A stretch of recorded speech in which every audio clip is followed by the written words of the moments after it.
I was muted, and it was golden too. All right, so welcome everybody. Neil with Portal to Ascension. Thank you all so much for being here today.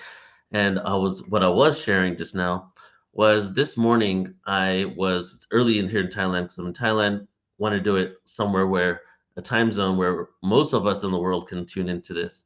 And I was thinking about just this topic and how important it is, and just thoughts were rushing through my head, just like what what I want to say, what I want to convey, how do I want to do it. And just because, like, to me, it's extremely important. I've been like contemplating and feeling into the energy of Orion for almost 2 decades now, and our connection to it and the lack of clarity around what actually occurred there and how it connects to Earth, right? And as I was doing that, I decided to go and shift out of the headspace and do some breath work for the last 15 minutes before we started. I was doing some breath work here. And I thought that it would be a good idea for us to do something together, just take some breaths in, just to move into our heart space, into a place of receiving and feeling, rather than having to intellectualize a lot of this. Because why we are doing this, as I shared yesterday, this is like a funnel, right? We're going through this journey of remembering, and in this specific series as well. And then tomorrow we do reptilians and the shadow work. And I'm feeling more and more as we're moving forward in this, because the way we do it, it's like 50% of this is structured, the other 50% is like we're just going with the flow. And tomorrow I want to do it more like a workshop. So be ready for, we're actually going to do some breath work instead of just speaking about the reptilians and the shadow work tomorrow. We're going to be doing some shadow work that transcends even any being or any species, right? And really just going deep into that experience and releasing. Somebody shared yesterday, do we need to know to release? Bridget was sharing that no, you don't really need to particularly know. And so together, as we're healing, as we're coming up with the reason why we're all a part of this event today, we're going to do that. So now, yesterday we did reptilians, good, bad, and neutral. And some of you are asking where you can find the replay. YouTube.com/portal to ascension. Go there. It's on the replay. But I want to go ahead and just tune in with everybody. Go ahead and say hi in the chat. Let's get some interaction going on here. Hello to all of you. Hi, Melissa, Dialogue of the Soul. Rick, thank you all so much for joining. And the structure for today is I'm going to speak about my experience and my connection to Orion, but I'm gonna do that later because I kind of want Lorette to go first because it's 3 a.m. in Italy. One, but two, also I feel she has really foundational information that would be a great way to start out the presentation. But a few things I do want to share before we get into this. Hi Sandra. Hi Matrix. So I want to share that I used to think that Earth was a punishment. Okay, I started my journey in thinking that we're screwed. This is 8 years, 2001 to 2008. I would basically, I just thought that they controlled us and we were completely done for, and the bloodlines had complete chokehold in this reality. And since then, my awareness has shifted, and I now feel that Earth is a gift, right? And to a lot of people, it doesn't seem like it's a gift because look at all the craziness, all the chaos in this world. The way I see that is the Earth is a gift in the duality of the experiences. The range of frequency that we're able to experience on Earth isn't like that in many places. We're able to experience with our body and our chakra system in our body the utmost dimensions of experience and bring them into this reality all the way to this lower frequency. Whereas many dimensions and realities, they exist within a certain bandwidth of frequency, even if it's higher than us, where they're able to tap into compassion, love, but us having this experience is a gift, and it's a gift to those, I believe, that have experienced many things in the universe. So moving from the punishment reality, and it's why do we think it's a punishment? Well, I feel that maybe the fact that we came down to this world and we forgot, the theme of amnesia, we forgot the gift that we were given and why we came here in the first place. And then with the amnesia, we come here and we have this pain body. We feel these emotional bodies. We get into fight or flight. We get into freeze state. We feel the fear. And then we start reflecting on our place in the cosmos and our connection to the divine. And we like, why have you done this to us? Why do all these things happen? Would God allow this to happen? And this is something we'll get into tomorrow. The ultimate intention, the purpose of life, compared to the lower dimensional, which are still higher than us, the higher dimensional experiences than us, imposition of agendas and intentions. What is the ultimate question that Source had? Could it be that Source just wanted to experience itself infinitely? And could it be that all experiences, including the depths of the darkness, are a part of that experience? However, the free will of the universe, as after we incarnate, we have the ability to impose our own agenda. Many of these beings that have visited us, or we have put in our Bibles and our texts, are actually these extraterrestrials and interdimensional entities that have imposed their agenda upon this reality. And a lot of times, their agenda may have been positive. However, that still maybe isn't the original source agenda, which is to experience. So when we say, why did God do this to us? If we look beyond all these texts and go to like source and the reason for creation in the first place, it's to maybe, and this is my own feelings, so my own meditation brings me, and many others come to this conclusion as well. It's to experience the infinity of creation, including the depths of darkness, which gets into what Bridget was speaking yesterday. Is this imposed on us from a place of fear or a place of healing, right? And the story of the Garden of Eden, it's something I like to talk about a lot, is the whole snake. And if you look at the Old Testament, right, and I'm interviewing Paul Wallace in about 2 hours, and he has this whole entire book on Yahweh and how look at Yahweh's old stories, and that guy seems like he could be Satan, right? We're going to be going a deep dive on that, and that'll be coming out soon on PTA.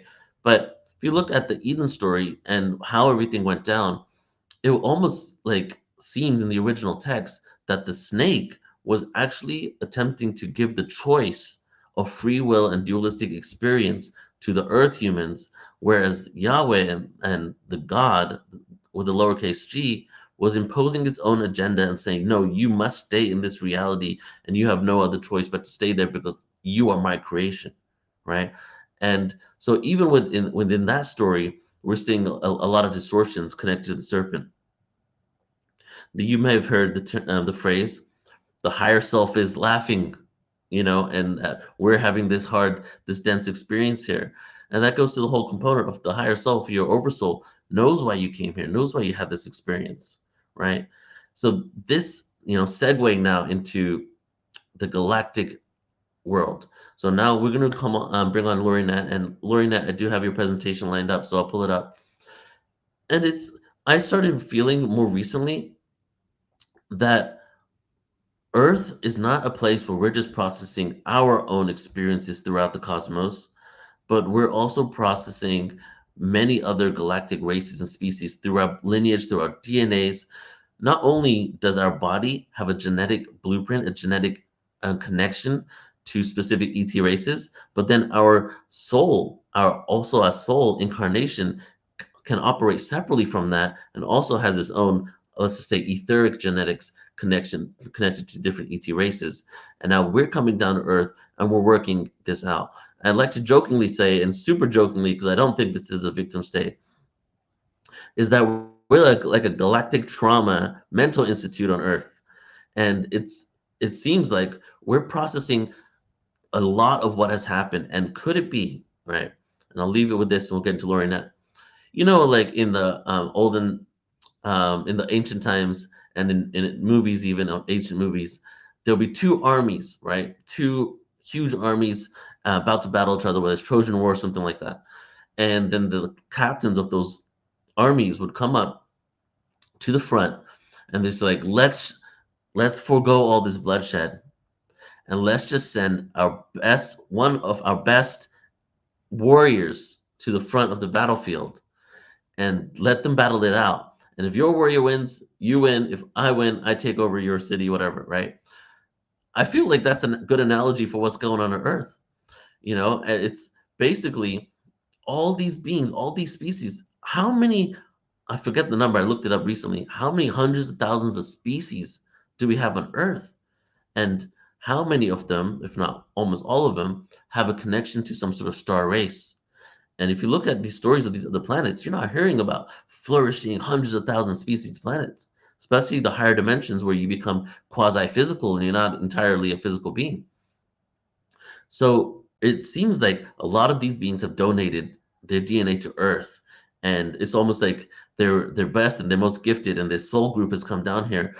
And there is something that occurred throughout the universe for quite some time, and we are working this out in order to bring harmony to our own souls and possibly throughout the galaxy and even beyond, right? So today I'm interested in looking into that and looking into the connection to Orion. And the reason why I really appreciated Lorionette is because when we, talk about Orion, we talk about the Orion Wars quite often. And even though I think Lorena is going to speaking about that a little bit today, she goes beyond that to speak about all the other things that has occurred over there that we are not able to see because our vision is clouded from this experience, right? So we're going to be doing a deep dive today. We start with Lorena, then I'll do my little thing about my regressions with Orion, and then we'll have Bridget Renee Holiday share from her heart and close it out today with a healing meditation with Bridget Renee Holiday. So, everybody, let's get into this. I'm excited for today, and let's go ahead and bring on Lorena. Hey, Lorena. Hi, Good morning. thank you. I've heard what you said, and I'm so excited to see your regression. I still don't know nothing about it, so I'm very curious to see your regression and your past life in Orion. Mm-hmm. And yeah, today it's very important for me because we give a space for integration and not division. And um, I came from Orion zone, so I've heard all the negativity and all the stuff, and it's I want to say thank you for being able to give space to other, to have an open mind and to give space to other pieces of the puzzle to be able to integrate here on Earth this kind of energy that has been forgotten. Orion, my star family, always told me in order to understand, we must remember. So this is the thing they always, I think, is the main message of today is we cannot forget what's happened, because if we don't remember what's happened, it's like we say things and we think in division just by ignorance, because really Orion is a beautiful zone, natural zone, has all the stars in our universe. And every um, every time I do this example, if this universe would be a body, uh, the nebulas, and in particular the Orion Nebula I was speaking about today, the nebulas would be the organ. And in this case, Orion represents the feminine energy, and the Orion Nebula M42 represent the womb, a star nursery where, according to science, I was speaking about yesterday, according to science and scientists, officially says that in Orion they have discovered that there is this particular light, a circular polarized light. It's very important that I repeat this, because nobody speak enough about it, that they discovered that there is this circular polarized light that is responsible for the creation of life. So is a light that that rotate, and in this circular movement, in this rotation, uh, choose which molecules get closer to. So choose if left or right disposition of molecules. Sorry, my English. I'm a little bit tired, and maybe I will be messy, but I hope you feel my energy.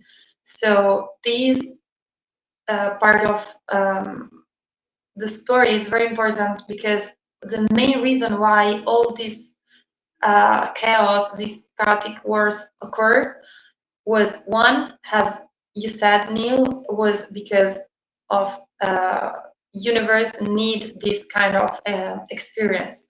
Okay, these collective trauma and experiences somehow in billion of years ago change every one of us and help us to integrate more, to understand more and to understand others, and to have even compassion for those beings who was called the fallen rebels. And so one, the main reason is experience, yes, but the other reason, and the other reason why this happened, so what the things that caused all this mess was the particular attraction that certain entities, fallen entities, came from outside our universe. I'm not able to say if how they were before, because when they attacked Orion, they were yet without shape, so they didn't have a body. And in our universe, when an entity not in balance, when you are in balance, of course, you don't need a body anymore. But when an entity fall into lower frequencies and lose the ability to inhabitate a body, it's because it's very dangerous, and the universe have this safety system of frequency that block and lock the door, the codes, the stargate, the gate in the DNA, and block every possibility for errant beings to make to do some kind of bad things to other innocent planets. So what's happened is that these beings without body, these entities without bodies, came from outside our universe, and being attracted by the huge signal of the M42 nebula, that is is not the sun god Ra, but they call it Ra, and it's the creator of suns. Right now, as I said, Ra is still creating future planets and hundreds of thousands of suns, future suns like our sun. And so can you imagine this power and how it would be, it was attractive for this kind of entities that was a dying race.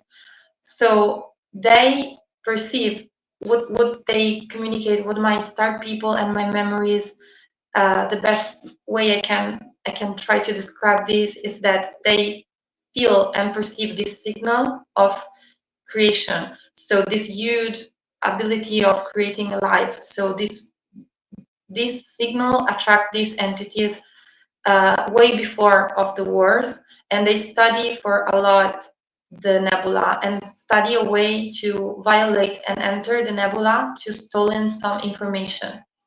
What's happened is that the nebula is well protected, not only by the Orion beings from the belt that are called the Neteru, which I have been speaking about in the last video with Portal to Ascension, but these Neteru are the guardians, is a word in Egyptian that means guardians or watcher.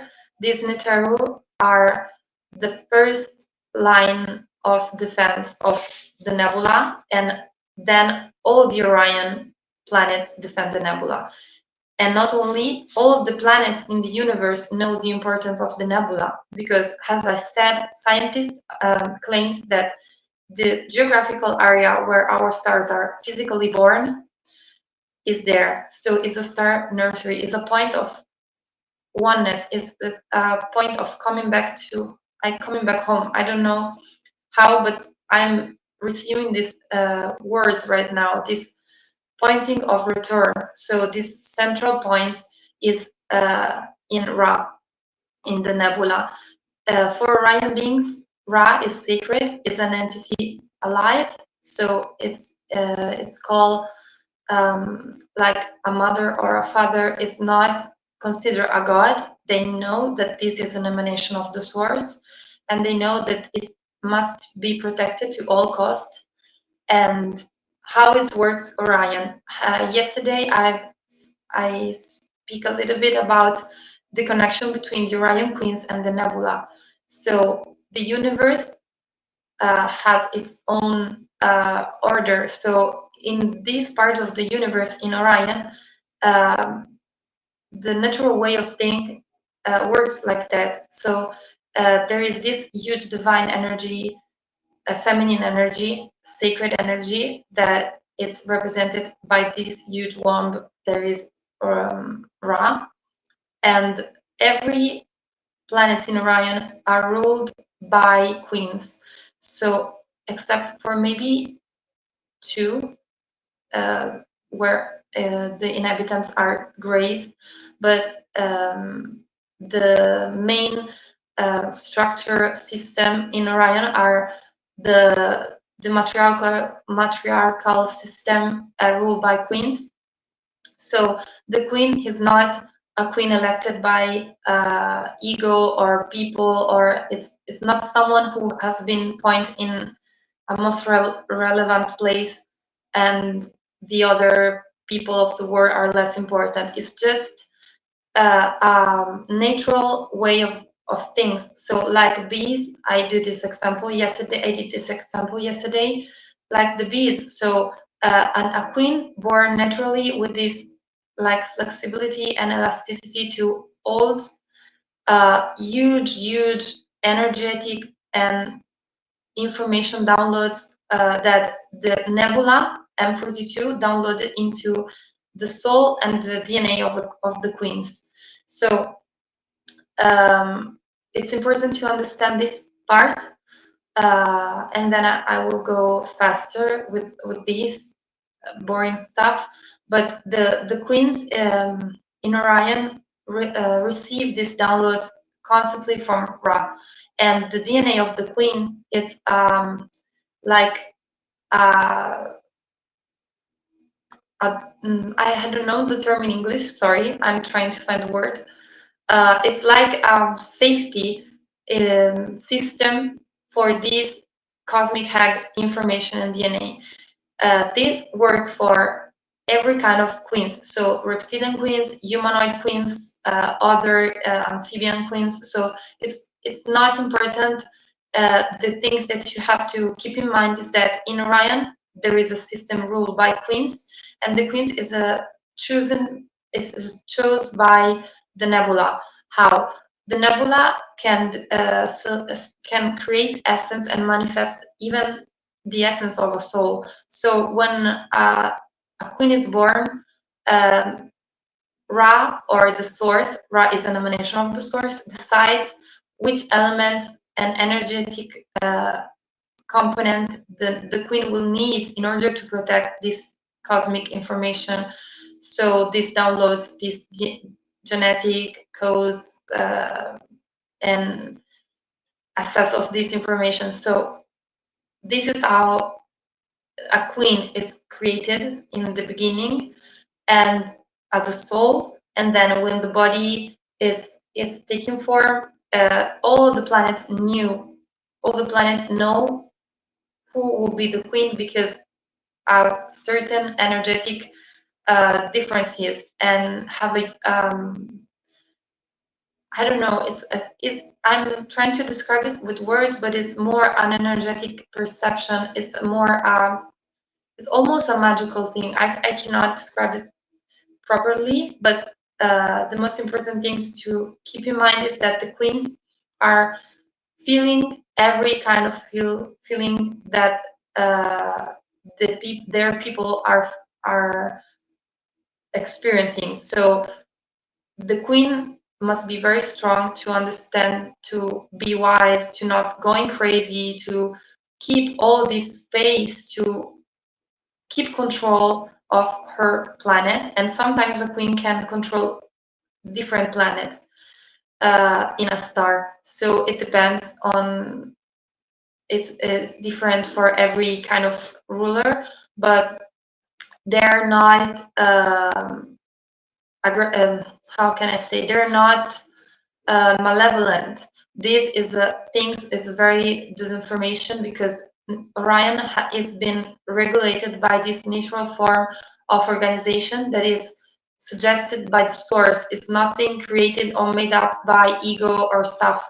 So there are few planets there at the time was in evolution that have more a masculine kind of ego setting, but for what concern the ancient pure nature of Orion is this divine feminine energy, and that was the most important part.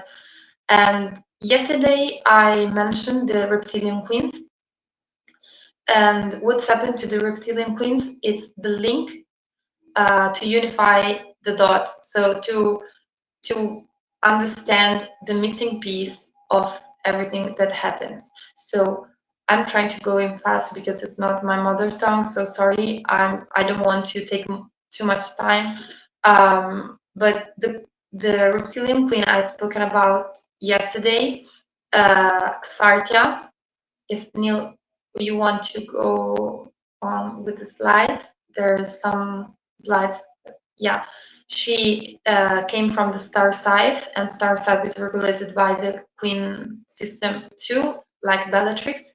Scythe and Bellatrix are the reptile star, if we can call it like that. So they have reptilian, very ancient reptilian, sauroids, serpentine beings, but more in a animal form, not in Scythe, the planet of Xartia.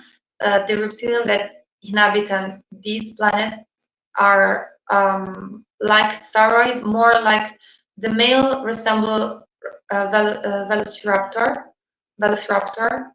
or a dinosaur. I don't know if you ever saw a raptor, and they're very similar, not identical, but very, very, very look-alike. And the female are a little bit bigger and have a different shape. How it works in Scythe, so you can understand what's happened in the war, at the beginning of the war. So Scythe was a beautiful place, hidden gem, hidden paradise, protected by this reptilian huge gigantic queen that it's huge. The queen, only the queen is huge, like a dinosaur. The other inhabitants have different shapes, are very smaller than the queen. So this queen have this role, natural role. And yesterday, I don't know, for those who wasn't there yesterday, I've started to tell that these reptilian queens downloaded to me this information in astral plan when we've met. My star family, my Ryan family from the belt told me that I was ready to receive this piece of memory that was a little bit traumatic, because I yet remember it since I was a child a lot about the wars and about everything. But if I had this little piece, I will understand, and maybe it could be traumatic to me to remember what happened in Orion. So when they thought I was ready, after some year after my awakenings, they allow her to come to me and speak in a respectful way, and she transmits these memories directly in my soul, in my head. And I'm still shaking while I speak, because I feel that I own her this right to have her story being told, that nobody speak about, and everybody forget the story. And this wise being keep silent and have a huge honor and sense of balance and truth. And for those who wasn't there yesterday, I described her, and her nature is, yes, aggressive, has a reptile, a raptor, but at the same time, they didn't harm anyone in other planets. They stay in their planet and live a natural way in this beautiful, like, planet that it resembles like a huge jungle with water, and they live in peace and harmony with other form of life. So of course, like lion and lioness, they have instinct, aggressive instinct, but is a pure natural instinct. Is not necessarily mean that aggressive means not evolved, because sometimes even in animal that are, for me, animals are the pure form of evolution. um, every kind of animal, so they are pure. So the aggressive is if the aggressivity is there, it's because it has its own purpose for the natural circle of life. So in this kind of place where there is a huge nebula to protect, the source decides that Orion beings need to have more, maybe, sense of protection for their planet. So these queens have a huge sense of protection, and nobody can enter alive in this planet. I have several memories of our travel in this planet to trying to have a conversation with her, but she didn't allow anybody in her planet, so it wasn't funny to meet her for the first time when I was in my past life in Orion. But this memory, she downloaded to me in this lifetime, to help me remember, and had a little piece of our meeting and why we've met before, because I have memory, yes, but I have not full. I don't remember everything. Like I remember faces. I remember some important event, but I don't remember. Otherwise, I will explode, I think. So she trying to show me, and basically what she showed me was that in her beautiful planet, ruled by nature, and she had this system where there was male warrior males. If you want to go on, Neil, there are a few slides of them. Yes, yes, go on. Thank you. Um, there are few males that are the guardian of the queens, and then the queens are able to fecundate with certain hormones, can fecundate which eggs will be the future queen. So Xartia showed me this female doctor she has that was in the preparation, was like a sacred casta of priestess, sacred priestess. Uh, no, yeah, these are Orion beings from the belt. Lorena, do you want me to skip all the other slides, If or should we go back? you want to go to the reptiles, so they see their appearance. Yes, go on. Yeah, this here. This here is Xartia, the queen I've met, the gigantic queen. The body resemble the beings of Teotihuacan. I don't remember the name, Quetzalcoatl. The shape of Quetzalcoatl, it's very similar to Xartia, but are not the same kind of being, but are very linked, are very close in genetic. And the shape of Xartia is like a giant. And the first time I saw her, she resembled me a giant carnivore plants, because in her head she has thousands of color that I wasn't able to recreate. So the image you see of her face, a reptilian face, is the attempt I do to recreate her. And the other images, the painting is I find it online, but it was the most similar things to her, because give you an idea of the difference of the shape of these beings. So it's important yet to say, to to describe even their physical appearance, so people understand that they are real beings. They have a story, they have an honor, they are beings who has a story themselves. If you want to go on, there are other images of them. Yeah, these are the shape of the male that are very similar of raptor. And what's happened now, if while I speak, if you want to go on with the slides, these happenings in Orion of the invasion. So Sartia showed me these images of what's happening in Orion. First, become to show her place, her people, these males that are almost like the velociraptor. They are very social. They live in groups, and they have they are not yes, they are like predators, like lion, with the nature of these beings, but they have feelings. They have different feelings from humanoids, but they have their own jerky, and they have their intelligence, their feelings. So she transmitted me these downloads that I try to recreate today with these slides.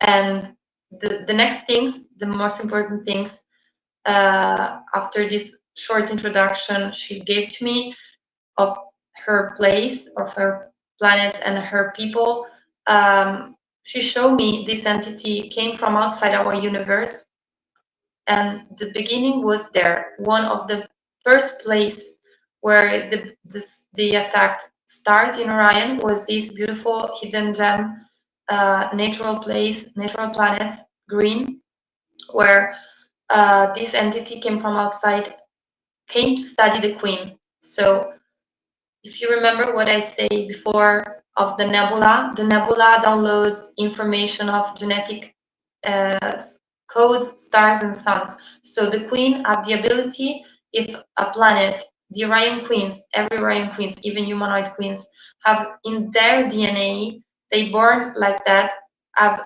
encoded the sacred cosmic egg of their planets.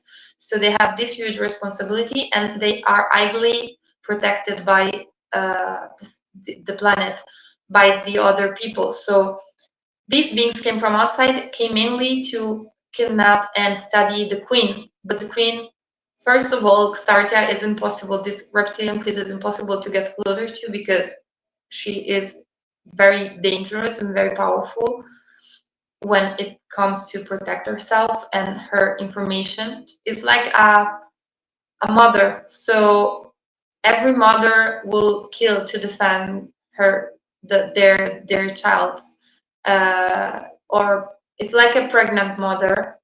A queen is like a pregnant mother. There is always pregnant, because it's like she always protects these codes and this genetic. What they knew, these beings came from outside, knew that queens have the downloads constantly directly from the nebula, and the nebula give to the ruler, to the queens, the ability of recreate planets, suns, stars, and every being's in genetic pool that has been destroyed.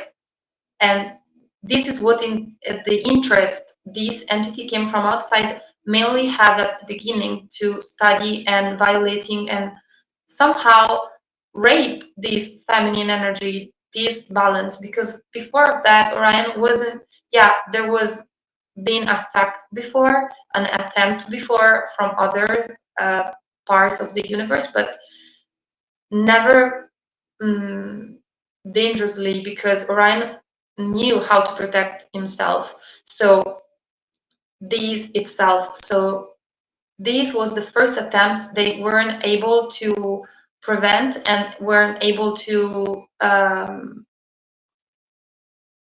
imagine, because they didn't have natural enemies in Orion, because every queen has her own power to protect herself and etc. So even it's well protected, not only by herself, her power, by even the other, the rest of the planet. Not only when a queen is in danger, every benevolent star in the universe have some.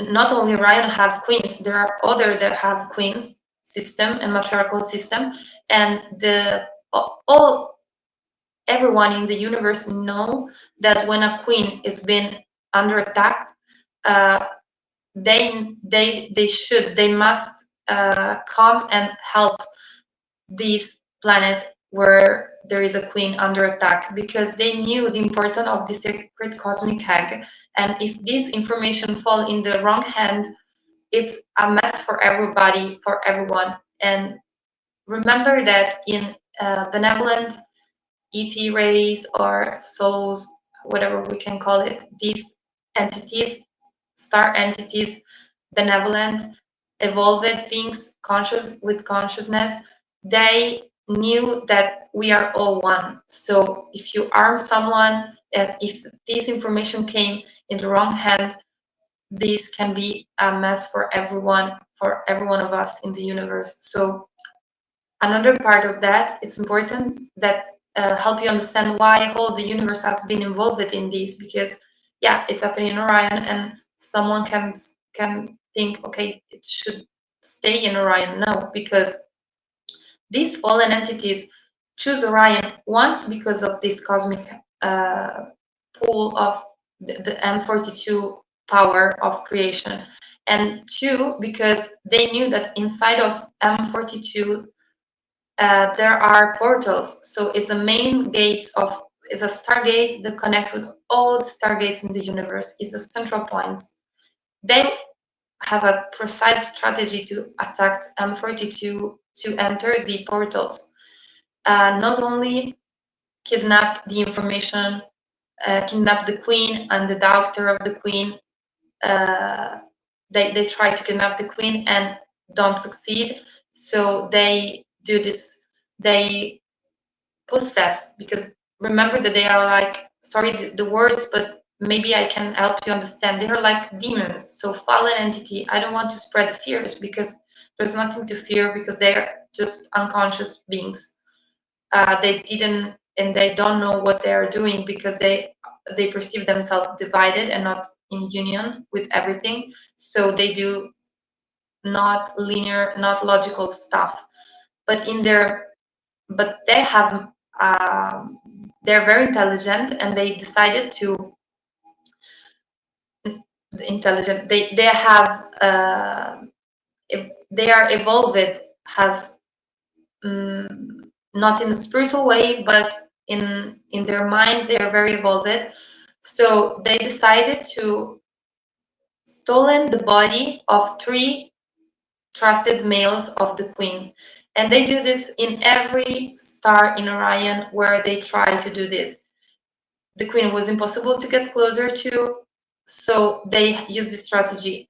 Possess 3 trusted male, and for a month and some weeks they study, they gain information, and then they attack.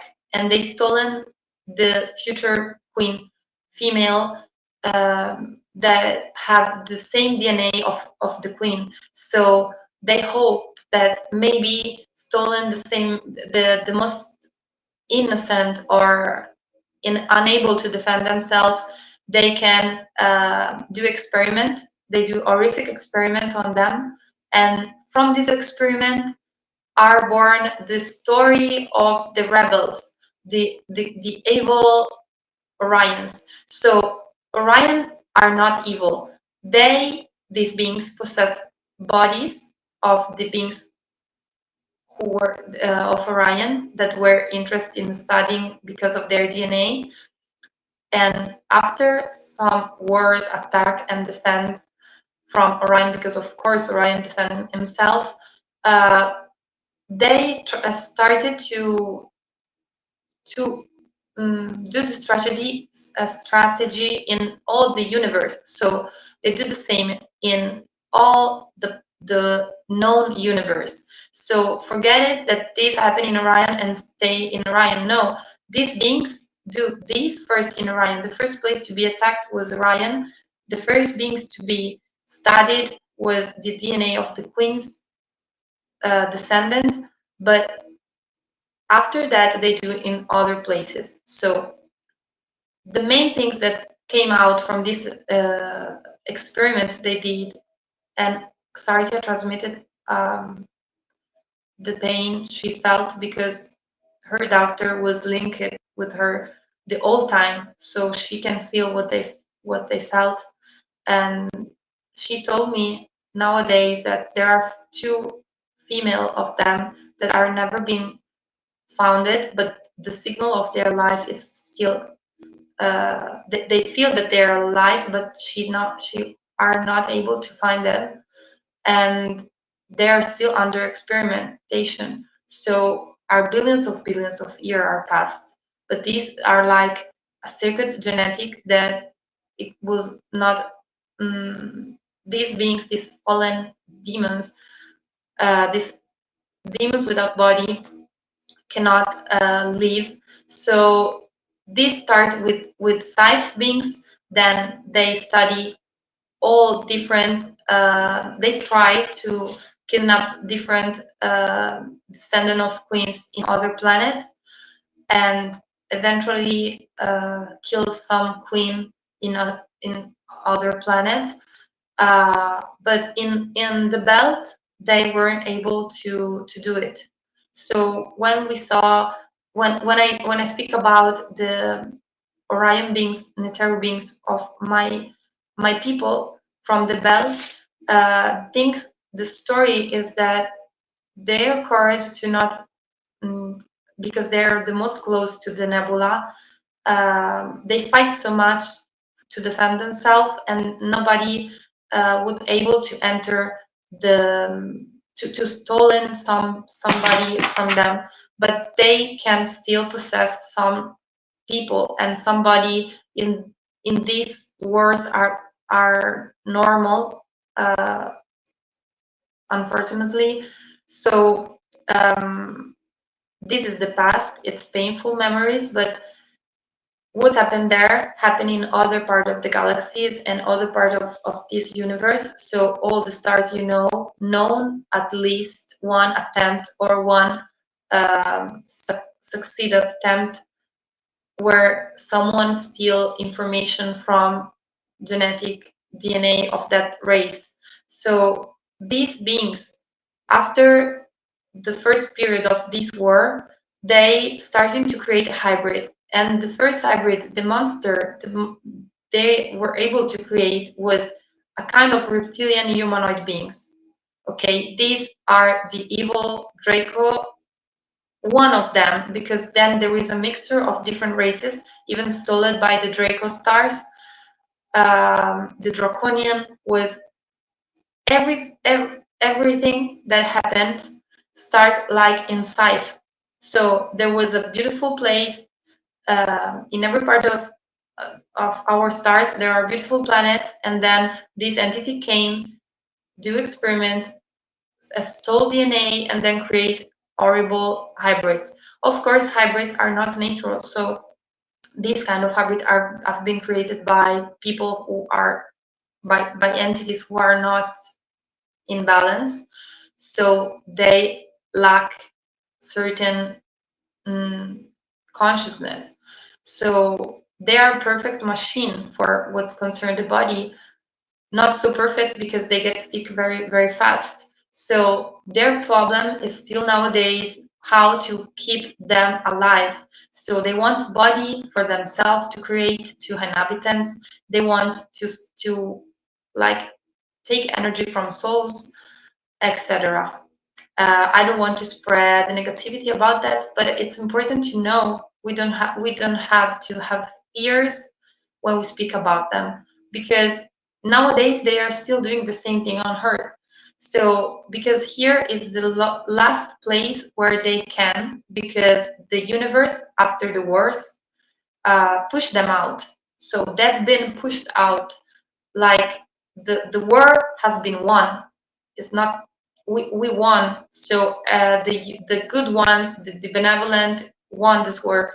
So the problem was that the universe has a sacred system of regulated by frequency. So when they started to possess some kind of body, like a reptilian body from Scythe or whatever, uh, their bodies start to close the stargate in the DNA to move in the astral. So to the higher dimension, they cannot access. So they soon discover that they do a huge mistake by possessing body of these beings, because in their hands the DNA of these reptilian was like useless, because the universe, the source, God, whatever you can call it, is regulated by balance, and the balance come from love, from oneness. So if you don't vibe in balance, the door in your genetic are closed.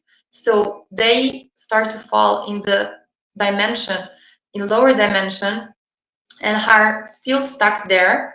And here on Earth, we are processing the transmutation to go in the next step of higher dimension. But now they can stay here until we do the step. Okay, now I'm generalized. I'm sure you understand what I'm trying to say. These beings, these fallen entities, can have many shapes, can take many bodies, but are the old ones. So the old ones of the story, the most horrible demons you saw speaking about today, are simply these fallen entities that wasn't able to maintain a shape, to maintain a body, and do this horrible stuff to study the genetic, and they were seduced by the power of the nebula. The nebula is not a property of Orion. The nebula is a, a thing of is the start of every one of us, like stars. Our stars are born like in there. So Ra is loved by every benevolent beings in the universe, and there is a huge sense of it's sacred, it's considered sacred not only by Orion beings. So Orion was the first to receive the attack and to win the war. After that, all the star allies, friends, and benevolent beings who help us and who fight with us side by side. Once some beings were do this for their agenda because they were scared and they want information if this happened in their places. Some was because they were very deeply in aware of the importance of the nebula, so they knew that the nebula was to be protected to all costs. So we this is a I think this is a beautiful story, because it's a story that speak about union, because all the diversity has been linked and unified to win. So it's a beautiful story, even though I remember different shades of this story, like there was certain people who doesn't want to help Orion because they were scared, but at the time they call Orion to destroy these enemies. So the agenda of any beings is different. Their level of consciousness is different, but certainly the beings from the belt, which I came from, were assigned from the source to defend these portals. So whatever it was a problem for any kind of innocent planet in our universe, these warrior, as well as Arcturians, Pleiadians, and some others, they were called in action to protect and recreate the planets from these genetic codes that the queens allow them to assess, just in case of very like destruction. So for those who are here, I feel to say this, I don't know why, but many people speaking about Orion tell me, my in tears and says, my planet has been destroyed. And that was one of my first memories too, when I was when I was a baby. But when I grew up, I remember all the part of the story, and I knew that at a certain point you can manifest and recreate planets in few hours if you want, if you are in a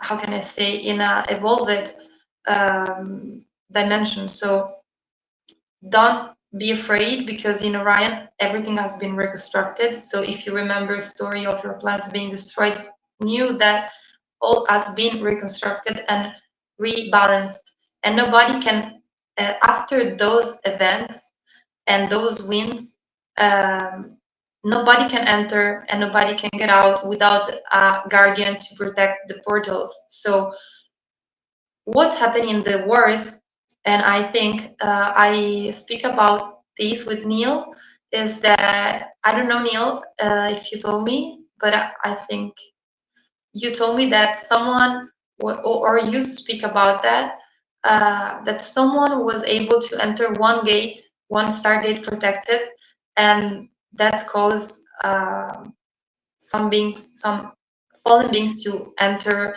in a gate, a sacred gate. So this is true. It's confirmed my information, because we win, yes. We fight with all our strength, but some portals were invaded and we weren't able to go everywhere. So even unified the strength with Arcturians, with Pleiadians, with many others, in that chaos, more than, I think, not many, maybe two or one, but it's still for me a great victory, because has been a mess for a lot of time in Orion. So that's changed even how now we as Orions see the world. So we are becoming more wise after all that's happened, more humble, because we knew that we start to communicate and have a diplomatic how can I say in English? We speak sometimes to try to convince the enemies, the the the invaders, to try to choose the way of balance. So this it is very, it causes growth inside when you interact with those beings that you think are malevolent, and then you say that they're just unconscious, and that's changed the whole perspective. Because I remember to have spoken with a lot of these fallen entities in my past life, and still now, sometimes I try to help some abductees from negative entity, and they are always this entity. When you think they're a monster, they seem to be horrible monster, and then when you speak to them, they're like, they don't even know what they're doing. Sometimes they are just desperate, trying to find a place where to stay, because they don't have anywhere to go.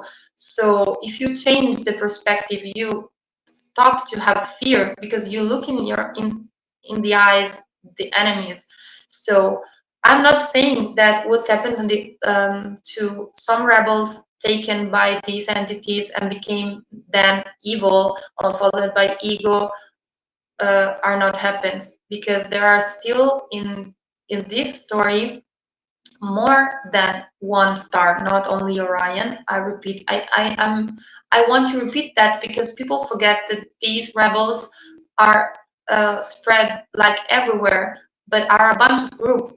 When we say the Gray, for example, I don't have a particular sympathy for the hybrid Greys created by these fallen entities, and I'm not referring by the natural humanoid looking, pale skin, big head, like humanoid amphibian gray. I'm speaking about the mixture from insectoid, reptilian, amphibian, whatever they can mix at the beginning of this horrible horrific experiment on Scythe. They did. So they create monster, really monster. I remember to have fear from these from these errant creatures, but not because they are evil, but because they are in terrible pain from how they have been created. So I feel still this emptiness when I look inside one of those graves, and I don't feel well when I remember that.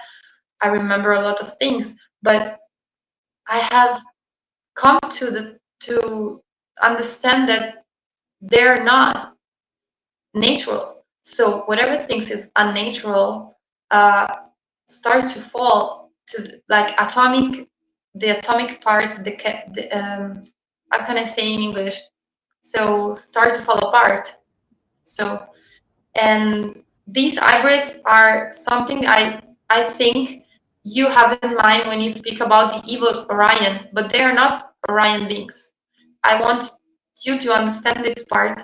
And even though there was some possessed body, Orion body possessed by these fallen entities, they are not a soul of Orion. So sometimes I heard about speaking about Orion like those who haven't the souls, etc. But it's terrible because I came from them. I came from that place, and I see nothing but beauty in their planet and nature. So in this divine feminine energy. So this was the piece I wanted to bring now. So sorry, I was a No, little bit mad. sorry. No. Do not say sorry. That was just so incredible. So many dots have been connected here, and I mean, honestly, I wrote down so much that we could have a 5 hour conversation right now about everything, you know? But I want to actually bring on Bridget. Bridget, give me a nod if you're okay with that, because I feel some things probably came up for you that you'd like to share. And I would just like to say, firstly, though, about the non-physical beings, because when we talk about the Orion Wars, a lot of people talk about reptilian wars and this being the first trauma that was created for with the reptilians are one of them. But you're talking about non-physical beings, and you were even talking about how they interacted with reptilian queens that were just living out their own lives on their own planet, right? So what were the genetic, do you know anything about what the genetic connection to these non-physical beings were, and did they become physical? Because I know you also mentioned they possessed the reptilian bodies. So how Yeah, did that they work? so it's like a demon who possess a body. So first time to enter again information they possess. So that's what she showed me. They possess three males reptilian. So they enter and like in a dormant way they listen and receive all the information from this reptilian. And when they're ready, they completely integrate the possession. So they were fully controlled by these entities. So the reptilian are very proud and they didn't stop fighting. Especially the male reptilian of Started was their most faithful guardian. So can you imagine how strong they were? They chose these female because they were very strong. They think their body was very useful, and another things that came to my mind is that the same things happen to some insectoid being like mantis. So they do the same things with mantis group. They now in the terrible story we have gray mantis, some Nordics, and those are just a bunch of rebel and not the whole planet. Okay, there are beautiful beings, and I know even the gray are not all evil. So that's important to, I wanted to help people to understand that there are few victims that then became rebels, controlled, possessed by these entities. But then the very dangerous one was the hybrid created artificially by those experiments, thus taking the DNA of those Doctor of Queens. So horrific experiment. I can remember Sarita showed me some screams, some stuff, blood, and I. just have a glimpse of what they've been through, and I know what they're capable of. So I now can understand well the hybridization programs of certain beings, the the the errant beings. So I think a little group of them is what causes so many problems now still, because this is the last place where they can stay. But it's not a problem for those who vibe in a high frequency. So it's not a problem to worry about for us, for everyone. But it's important to know that they exist, because sometimes people doesn't even want to know about them. So I cannot, in Italy, for example, there is a church, and I cannot even mention the existence of these beings. So I wanted to help people to don't be afraid to call things with their names. Of course, this is my part of the puzzle. I don't have the memory of the whole universe. I only have memory of my Orion piece, and I hope this can be integrated with other, like Bridget and other who came from other places, like you found, that maybe can help people to see the whole light spectrum. So to in order to see the light, we need every kind of color. So I bring my piece. That's all. Thank you Your so piece much. is Go ahead. your piece is amazing. Ah, sis. I Seriously. yeah, it's for, but I don't feel tired today. It's like I'm channeling state, so I feel well. I'm so happy. There's so many things. Oh my gosh. So I have had a literal beautiful obsession with nebulas since I could walk, right? Um, I've always seen them in my mind's eye. I've always, like, even when I had contact, I used to paint them, and I literally do galactic art with them all the time with AI art generators. And when I had my first connection with a Sasani being, she pulled me into like her little craft, and we were in front of this nebula. There are so many things about Orion that are so important to this galaxy, and there are not a lot of Orion starseeds who are out there talking about their Orion connections. And I access information. I mean, I know so many people that our entire lives, when we looked at the sky, the first set of stars that we looked at were Orion and Orion's belt, right? I received information going forward about how, about the giant portal, right? And I've visited it actually before my starseed awakening. I visited the portal, and so before I even knew I was a starseed, right? And my team was explaining the galactic and universal portals and the planets, and how planets are portal planets. Not everyone, but a lot of them are, and all of these different things, right? So I know personally, my information has talked a lot about how we incarnate and we come through these major portals, and there are multiple, but a lot of people on Earth choose the Orion portal to come through because there are particular frequencies. So then we sort of, you can imagine it like just popping into the halls of a mentee and then up into the womb, right? And that's sort of how they visually showed it to me. But Orion itself holds so many beautiful frequencies, and is sort of this pinnacle of consciousness, but a particular group of, it's like the symphony of frequencies for divine feminine, but also for so many other things. And I love how you brought in all of this, and you talked about the nebulas. Nebulas are, I mean, they're planet and star incarnate. They're like wombs for planets and stars and all of us beings, right? In a variety of different forms. So bringing all of that in, I think, is quite amazing. And I'm hoping, there's a lot of people asking about Mintaka in the chat. So I don't know if you can see the chat.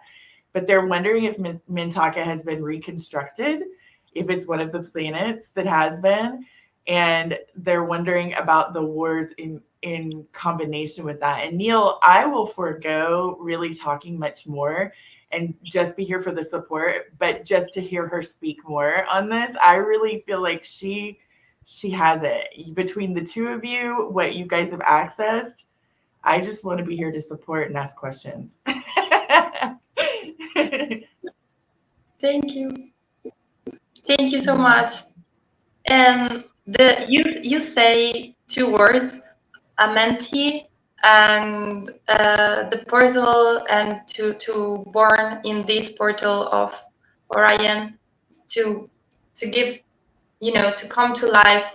And even there's a lot of downloads even about that, but I can't even start. So for today, I just wanted to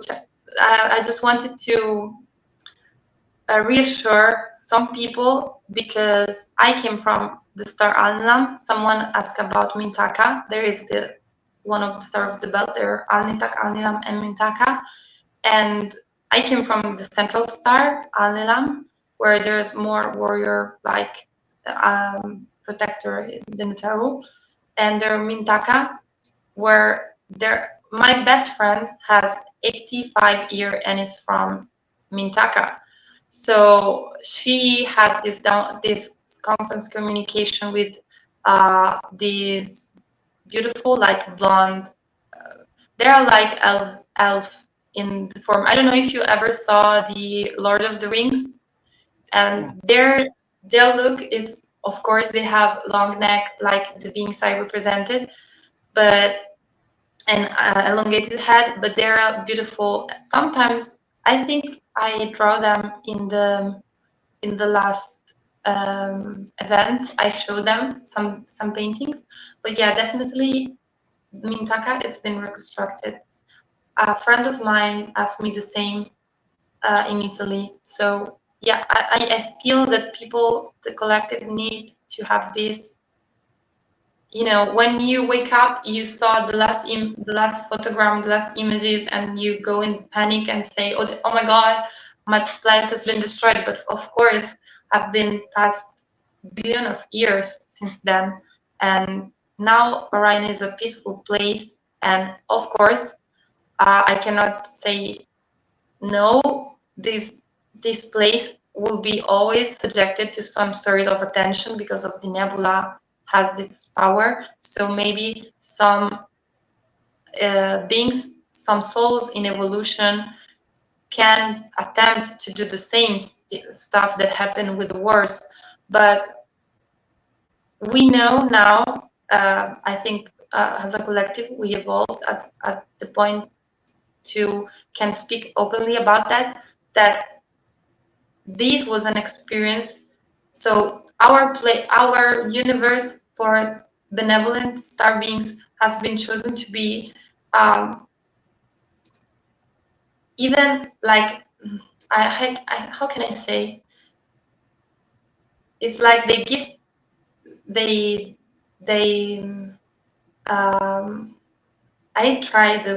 I'm still trying to find the word in English.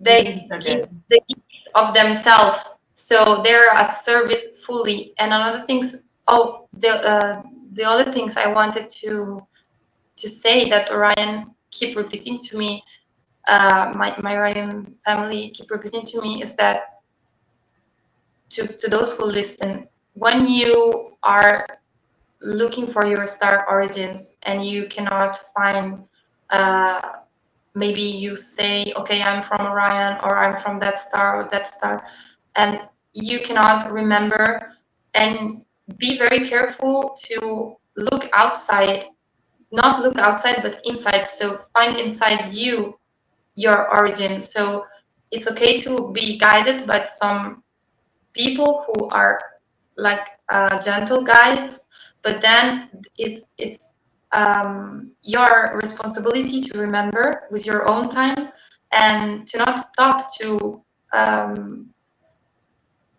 dive deep and like search and try to understand what's happened. So once when I was a baby, I have these memories because in my soul contract was to come and remember. The first promise that I've made is that I don't care how much it will be painful, but I have to say this, to tell this story. I have to remember. I don't want to forget them and what's happened. So that was my soul contract in this incarnation. But of course, it's different for everyone. So some people says that put in the box the star seeds and says, okay, you were from the star, but you have already been in everywhere. You incarnated here and there. Okay, it's right for some of them, but when you start to look in some, now I'm speaking about Orion, but there is a lot of things that I don't know nothing about. I will never say I know everything. There's a sense of humbleness that says, okay, I'm still learning. I'm still in constant learning of what are up, what there is up there. So just these pieces came throughout my memories and integrated in the years, show me that I cannot generalize, because even though I am from Orion, there are other starseeds like me that came in this life with me that have different experiences. There are different life paths. So sometimes this is things I want to say because of the division. I wanted to remember to the people to try to how can I say, to find their own path. So you cannot generalize and says these I read in internet that Orion beings are like that, and you read the list of things of behavior that Orion beings have, and then because it's limited, and because then you create these huge false information that spread throughout the internet, and the media system is controlled by the same who convinced us about the COVID. So what you find in internet about Orion is the same bullshit of the old mediatic system. So try to look inside yourself, and everybody I've tried to speak with, and I've suggested to do this exercise to connect with the nebula and feel their feelings with the nebula and with Orion. Everyone has a positive feelings, a positive resonance and vibes. So that's the answer to that. So when you are in doubt,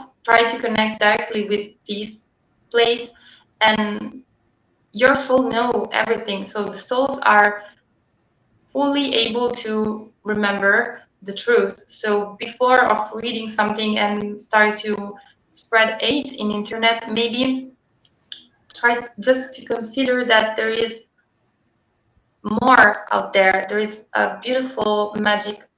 I don't know, it's magical, everything, the nebulas. M42 is one nebula, but there are a lot of nebula that are like different organ with different function. There is like the heart of the universe, the mind, the eyes, this is the one. I'm just speaking about my piece. So yeah, that's all. Beautiful. I want. Thank you so much. And actually, you have a question, because I have another question too. But you can go first. All right, cool. I'll go. Thank you so much. And that's, what you're saying right now is the reason why we're doing this, is that how much of what we reiterate and we say is just a reiteration of what we've been told, and like, and just getting to, because everything I heard is the stuff that you were talking about, that the media and the internet has just perpetuated, but I felt something different. Okay. And because I felt something different, that started making me take action.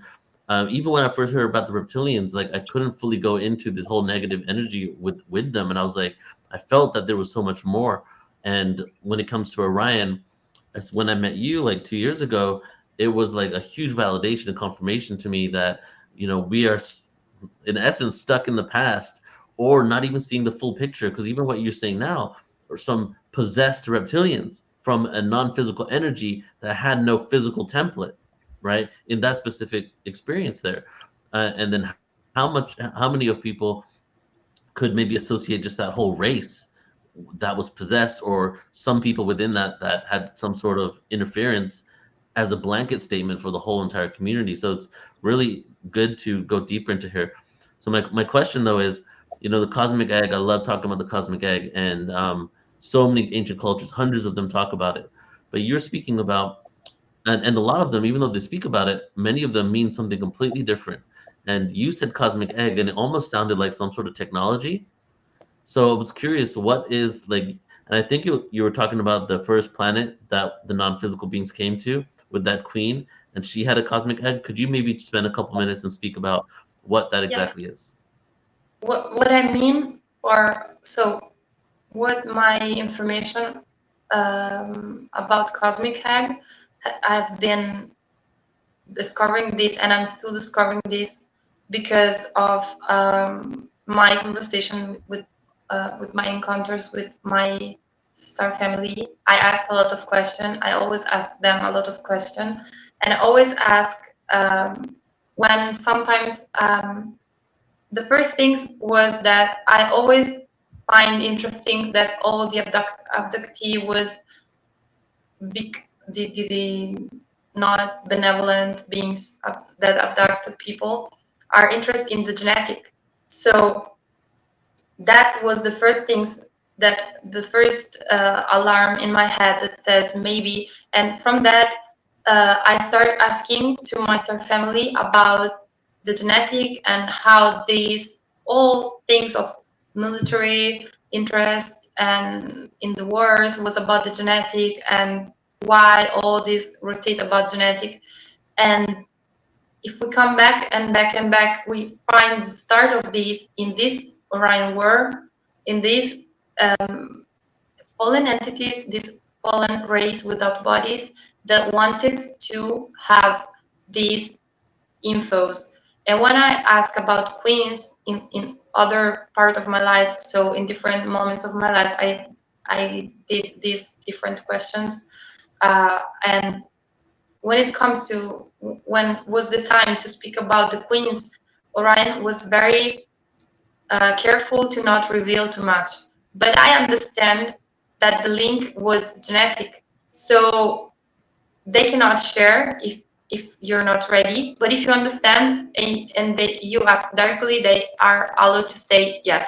It's like that. So at the time I spoiled this information. I don't have so many information about how it works, but the main things is that it's linked to the nebula. So the nebulas have cause of genetic and create potential to create and manifest all the essence. So from this circular polarized light, elements, natural physical elements, not only etherical elements, that create essence.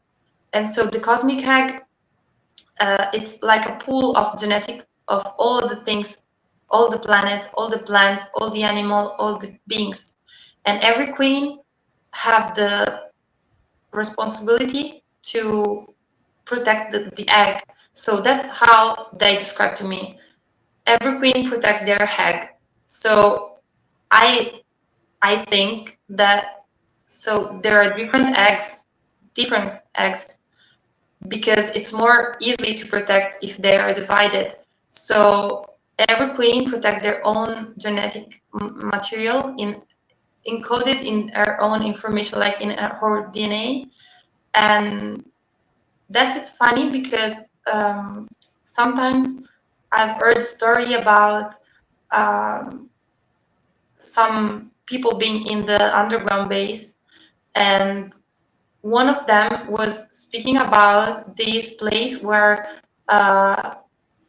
or he'd been brought about, I think, in a planet, in an external planet, where these rebel greys stolen queens from other worlds to study their cosmic egg.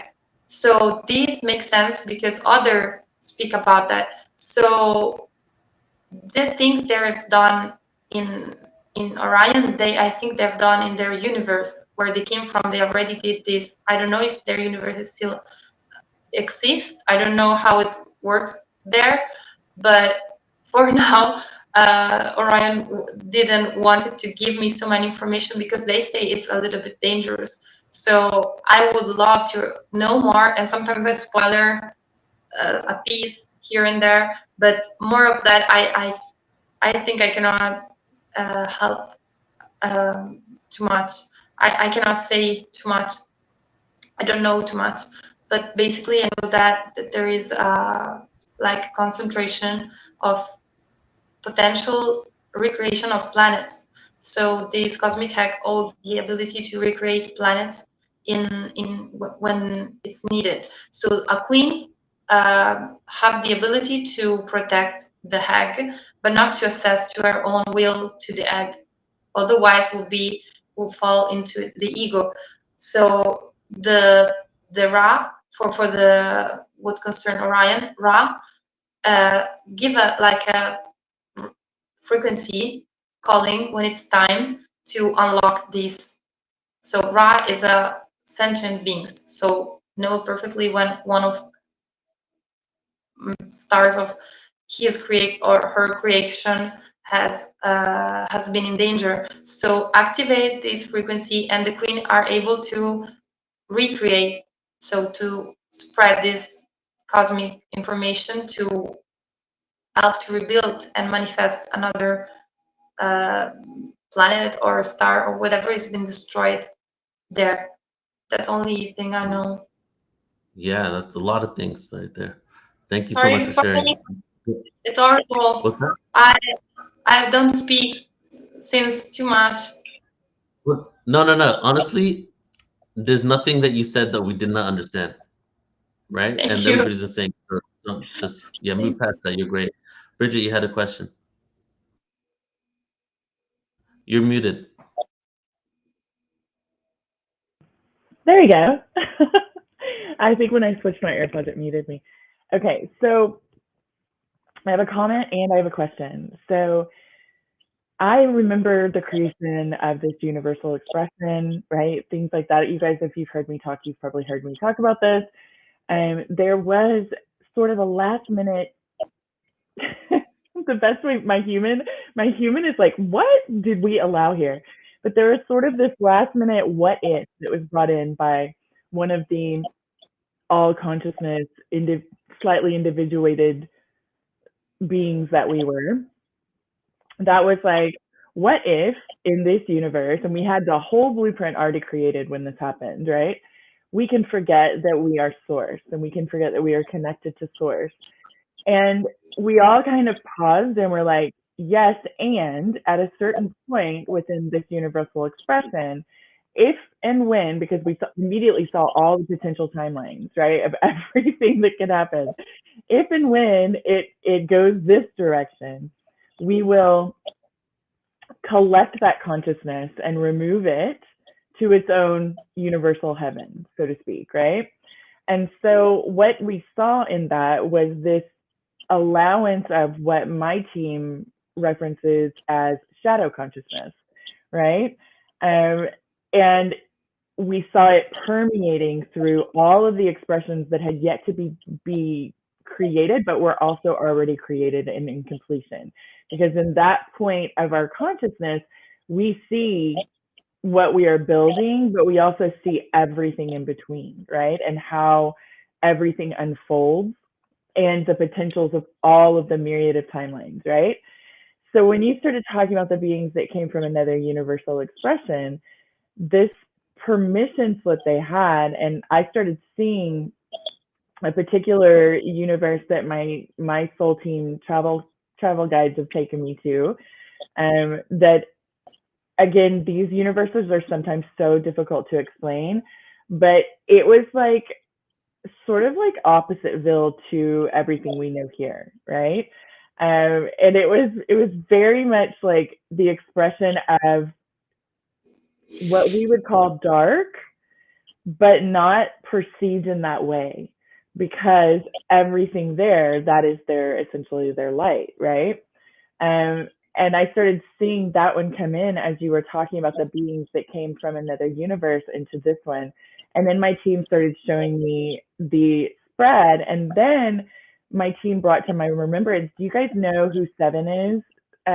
Seven, the blue avian, the little girl that's 7 years old that has full blue avian memories.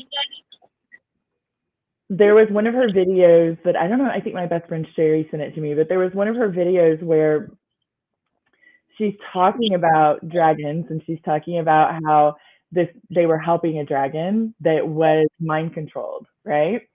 And she was saying they're not bad, but they are right now because they're mind controlled, right? And the word she kept using was mind controlled. And she's 7, right? So she's using the words she knows, and she's really smart, very intelligent little starseed. And my team brought that in, and they brought in the information. Like when I tapped in, I got a bit of information about that as well. I didn't realize though that they were talking about Orion, like things happening in Orion when they were bringing that information in. So that connected some dots for me. And I think the question that I have, those are my comments. The question that I have is, as an Orion starseed who has all of these memories and has allowed them to unfold to where you have this no fear kind of, emanation that comes from you as you're talking about this, is there anything that you can suggest to others who are still holding maybe the grief of their planet being destroyed, even though now if they've listened to this, they know it's been reconstructed, but also maybe the trauma of those wars? Is there anything you can suggest to them coming through your soul, like how you moved through that can help maybe them with their inner dive and their deep dive into that for themselves? Okay, yeah. I can just naturally, when I was a baby, I just have this nature to seek for truth. So that's helped me a lot, because if I have I'm a Virgo, so if I know how things work, I didn't have fear. So I think the most important thing is knowledge, the the awareness of what's happened. So when you know the truth, you can go make peace with it. So you know what's happened, you know why it happens, and you start to integrate it, and then you start to make connection and in your head, and says maybe these beings were not so powerful, because otherwise they wasn't in that terrible state to do horrible stuff, even though there is a reason why this, but now we know. But I'm speaking for those that are starting to get close to these things, that still doesn't see the part of the importance of the darkness in experience. So it's important to grow and know it yourself, and know and everything that comes to do something bad, usually like the God or the source can transform in something beautiful. So even though it's something like, for example, the COVID stuff caused a lot of awakenings, so they wanted to do a bad stuff, but they didn't know they were helping us to do good stuff for the collective. So when you see that they are instrument to even to the worst stuff they can do, at the end of the day, are just a tool to get where we need to go. So it doesn't matter what they try to do or how they scare you. I'm speaking for those who are maybe with parasite entities like abductees, because I knew a lot of people who cannot go out these, and I'm trying to help them. Of course, they try to attack me when I try to help these people.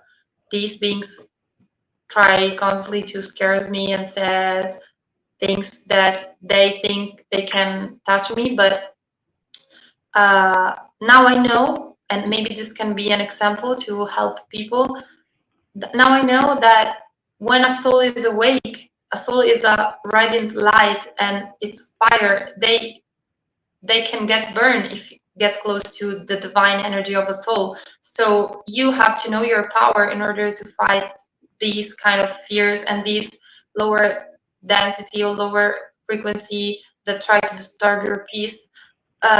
Just raise your frequency is an old cliche, I know, but it's truth. At the end of the day, it's only about, there is a mathematical I don't know how you say in English, theorem. Diagram? Just like a what? Oh, theorem. That's it, Neil. Yeah. There is a Neil as become mad about my English.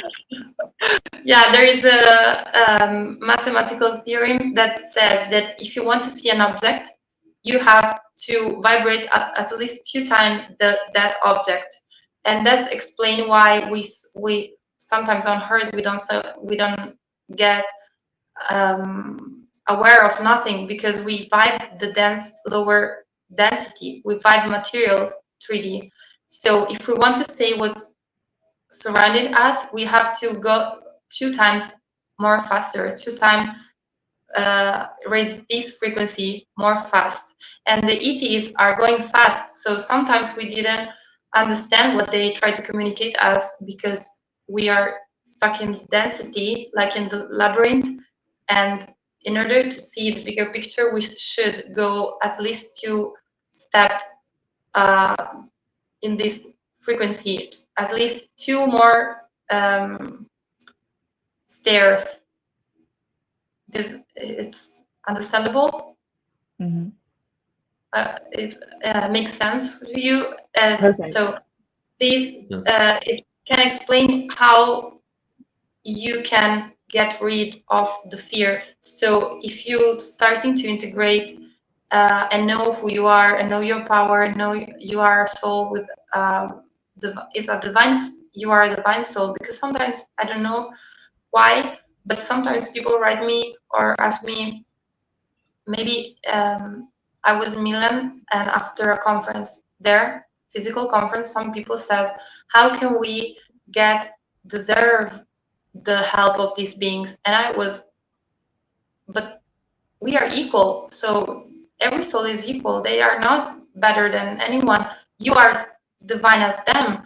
So they want to remember us, that we are at the same, we are all divine souls. There is maybe some souls that are more ancient than other, but we are just at the same level. We are all divine and important at the same way. So when you understand that, you can raise your frequency. You can get rid of a lot of fear, because you know your power. So when you know your power, you know that these entities, yeah, can try to disturb you, but they cannot touch you, because they don't have an inch of the power of the divine soul, natural soul that has been created. So maybe this can help. I don't know. I think that is so beautiful. Yeah. Beautiful. Lorette, thank you so much. Honestly, I don't have words. I don't have words to express all the dots that you've connected here today. And I'm really excited for, you're going to be at an Orion conference next year, but that's in March of next year. So we'll do some things before that. I think we should go deeper into some of these topics as well on our YouTube channel. But, I love you so much, and just thank you for being you and being that conduit of energy and providing perspective, helping us expand our perspective on what has happened throughout the cosmos. Love you. Thank you for listening to them, So I was just a channel to deliver a message that it was time to stay. So thank you so much for your open mind. Thank you. Thank you. And we'll see. You're going to be back tomorrow? Yeah, yeah. I'm working in a hotel as a receptionist for the holiday season.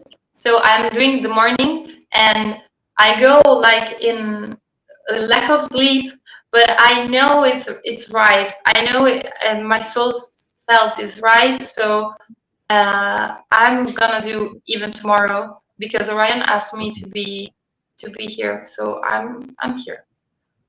I will Thank be you. here. Okay, see you tomorrow. Okay. Bye. Sleep Thank well. you. See Thank you you. tomorrow. Bye. Bye, Thank- Steph. All right. So Bridget, I'm going to go ahead into mine now, and then I'll bring you on in a bit, okay? Perfect. All right, everybody. So this conversation going deep, right? I mean, like obviously we wanted to go deep, but it's just like there's so many facets here. And I did think that each show would be an hour, but every show is going over 2 hours. And it's just like we just need to go with the flow of what needs to be expressed here because as we're peeling back layers, we can't confine this to a little period of time, you know? And something that just came up before I want to share about my experience. And then we're gonna first we're gonna have some announcements from our sponsors, and we are our own sponsor, so the announcement's actually from us. So that's kind of a joke. There is no sponsor. So I'm gonna do a couple of announcements, and but one thing that came up here, what was I wrote it down. So let me read this. So much has happened throughout the cosmos. Just think about Earth, right?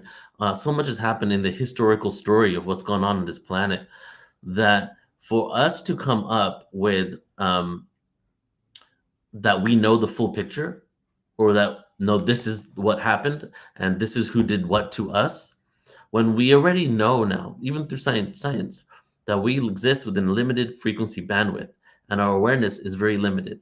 If you watch my show I did a few days ago on YouTube, What's Outside the Universe, the show I did on that, and there I speak about the paradox and the different components that made me realize that we aren't as evolved, enlightened. We are definitely enlightened souls, but our bodies and human consciousness is not at the level of us even understanding what's outside the universe, what the paradox is. There's this, I feel we can quantify the limitations of this experience, and then we also can figure out ways to break through those limitations, which is what we're doing now. That's what Ascension is all about. So much has happened, and Lorette expressed it so beautifully when the whole conversation, but definitely when she spoke about the non-physical beings possessing this reptilian beings. And when most people talk about Orion and the connection is the reptilian connection, and partly the reason why we have this adversity, you know, to these reptilians, which goes beyond that, beyond Orion even. And I kind of want to draw that comparison to Earth. You know, I'm huge. If any of you know anything about me and my research, huge in ancient history. Like that's my number one thing that I like to look into. And I've gone down deep dives. Like I got into all this information because I wanted to figure out the root of religion, right? As I shared yesterday, and I wanted to also figure out how myself, an Indian kid at that time, from North India, born in England, living in California, how on earth did everything occur the way it did? How did I get to that place in the first place? I did a DNA thing right a while ago, and I was trying to figure out. I was like, oh my god, I can't wait! I'm going to find out Egyptian heritage and all this stuff, because mm, because obviously like the Indian people come from so many different races in the past, the ancient past. The more recent past, we have the Islamic tribes that came down there and the empires, and we have the Mongolians, not so recent, but more recent than others. And then I have like the Egyptian and the Kush kingdom. I got my results back, right? And I got 100% Indian. At first I was tripping out. I was like, man, I wanted to know more. And then I realized, wow, not too many cultures have been like confined to this one place that it has created that purity for so long. So when I was going down this route and looking for all this, I started looking at tribes. I wanted to know what tribes went where and how did they come in order to inhabit North India. And I looked back at 20, 30,000 years of that history, trying to look at all these tribes. And what my conclusion was after all of this? I don't know. I can't figure it out. And I spent years researching this information, trying to decipher it. This tribe went there. This tribe made a left here. The Yamaya kingdom came from the north and they brought this language into India and the Indus Valley civilization. And within all that, the amount of lost tribes, lost civilizations, and things that we will never know until we get to a level of consciousness where we're consciously channeling the Akasha and we know all this stuff that occurred almost makes it impossible at this point to come up with a definite answer on what happened where in order to create who, because so many variables aren't considered, right? So now I'm taking that story, that analogy, into the galactic story. So many people have this awareness that they know, that I know, right? And even if you're knowing and receiving information from a specific ET race, isn't it just that perspective of that ET race? Maybe they have their own intention. Maybe they have their own agenda. Maybe they experience their own wounds, right? My guides and these ETs told me this.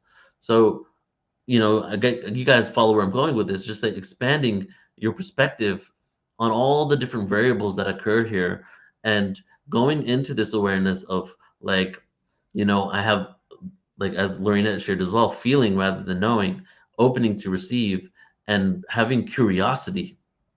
And I feel a good component to really get into the curiosity is to release the judgment, because a lot of these blanket statements we make of how it happened here, even the story of India, the Indus Valley civilization, all those things I'm talking about, has this aura of like British white supremacy connected to Indian nationalism, and that right there has completely diverted the exploration of truth, right?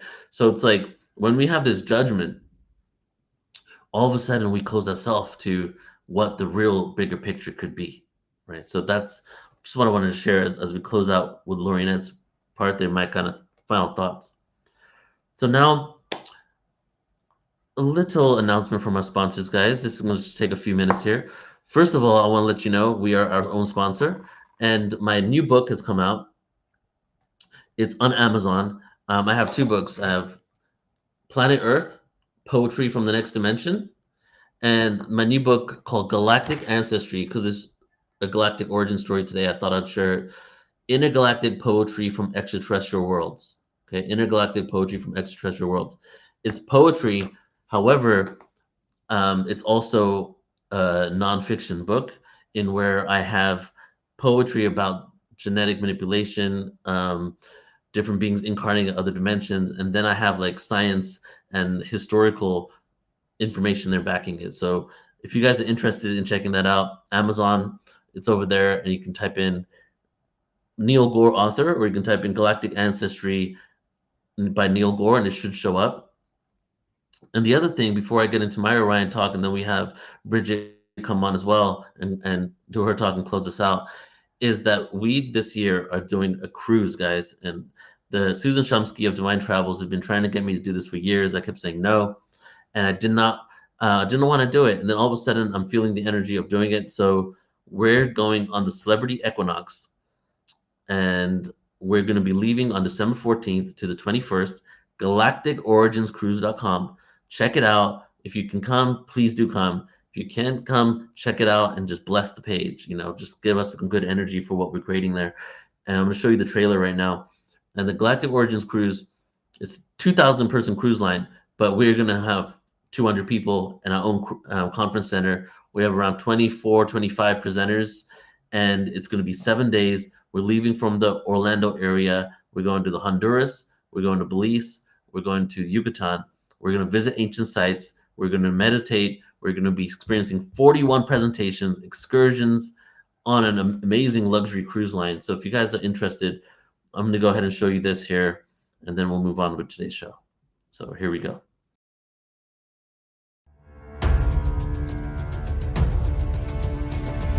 This year, on board Celebrity Equinox, internationally renowned researchers, authors, channelers, mystics, starseeds, and spiritual luminaries will sail on an extraordinary voyage of transformation in this one-of-a-kind Galactic Origins cruise. Voyage into the ancient Mayan land. Explore the latest cosmic revelations. Learn about our galactic heritage.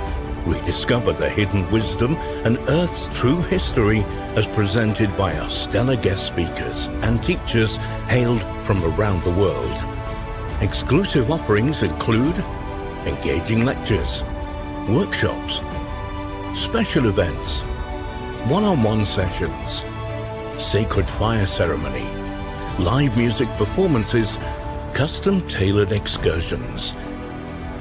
And if that's not enough, how about celebrating winter solstice on December the 21st, 2024 with an extraordinary world peace meditation guided by guest speakers and teachers?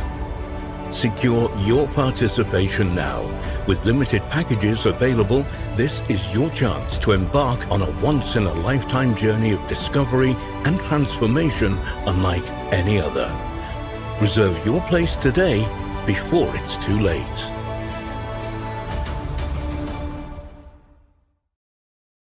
The one hang up I have, galacticoriginscruise.com, guys, love to see you guys there. The one hang up I have when I do conferences is I want to do a million things in 3 days. Okay, so think about me as a producer, how excited I am that I have 7 days with an audience that I'm just gonna be on the cruise line to create a conference. So like, I'll just my creative juices have just gone freaking insane. Like, we're gonna be doing some amazing things on that cruise.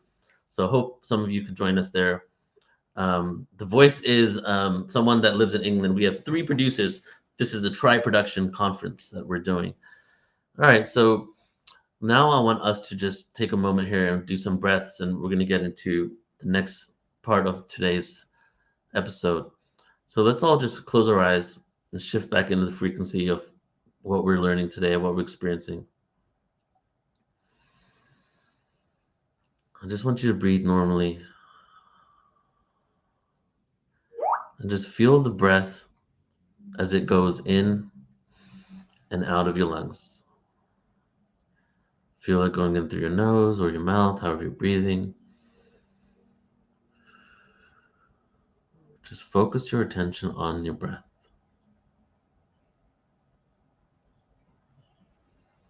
Now we're just going to do 3 inhales and exhales.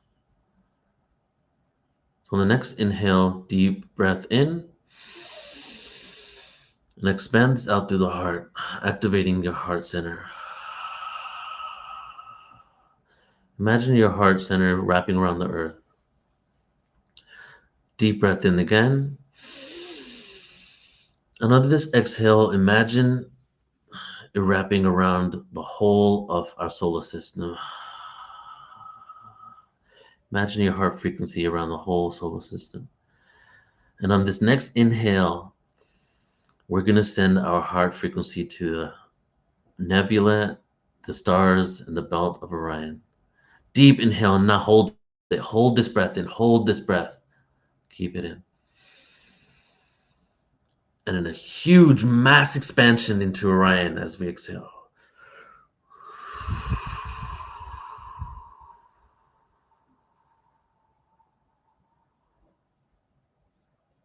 All right. So the story I'm going to share today is actually going to be in a detailed presentation that I'll be doing later. And here's the presentation.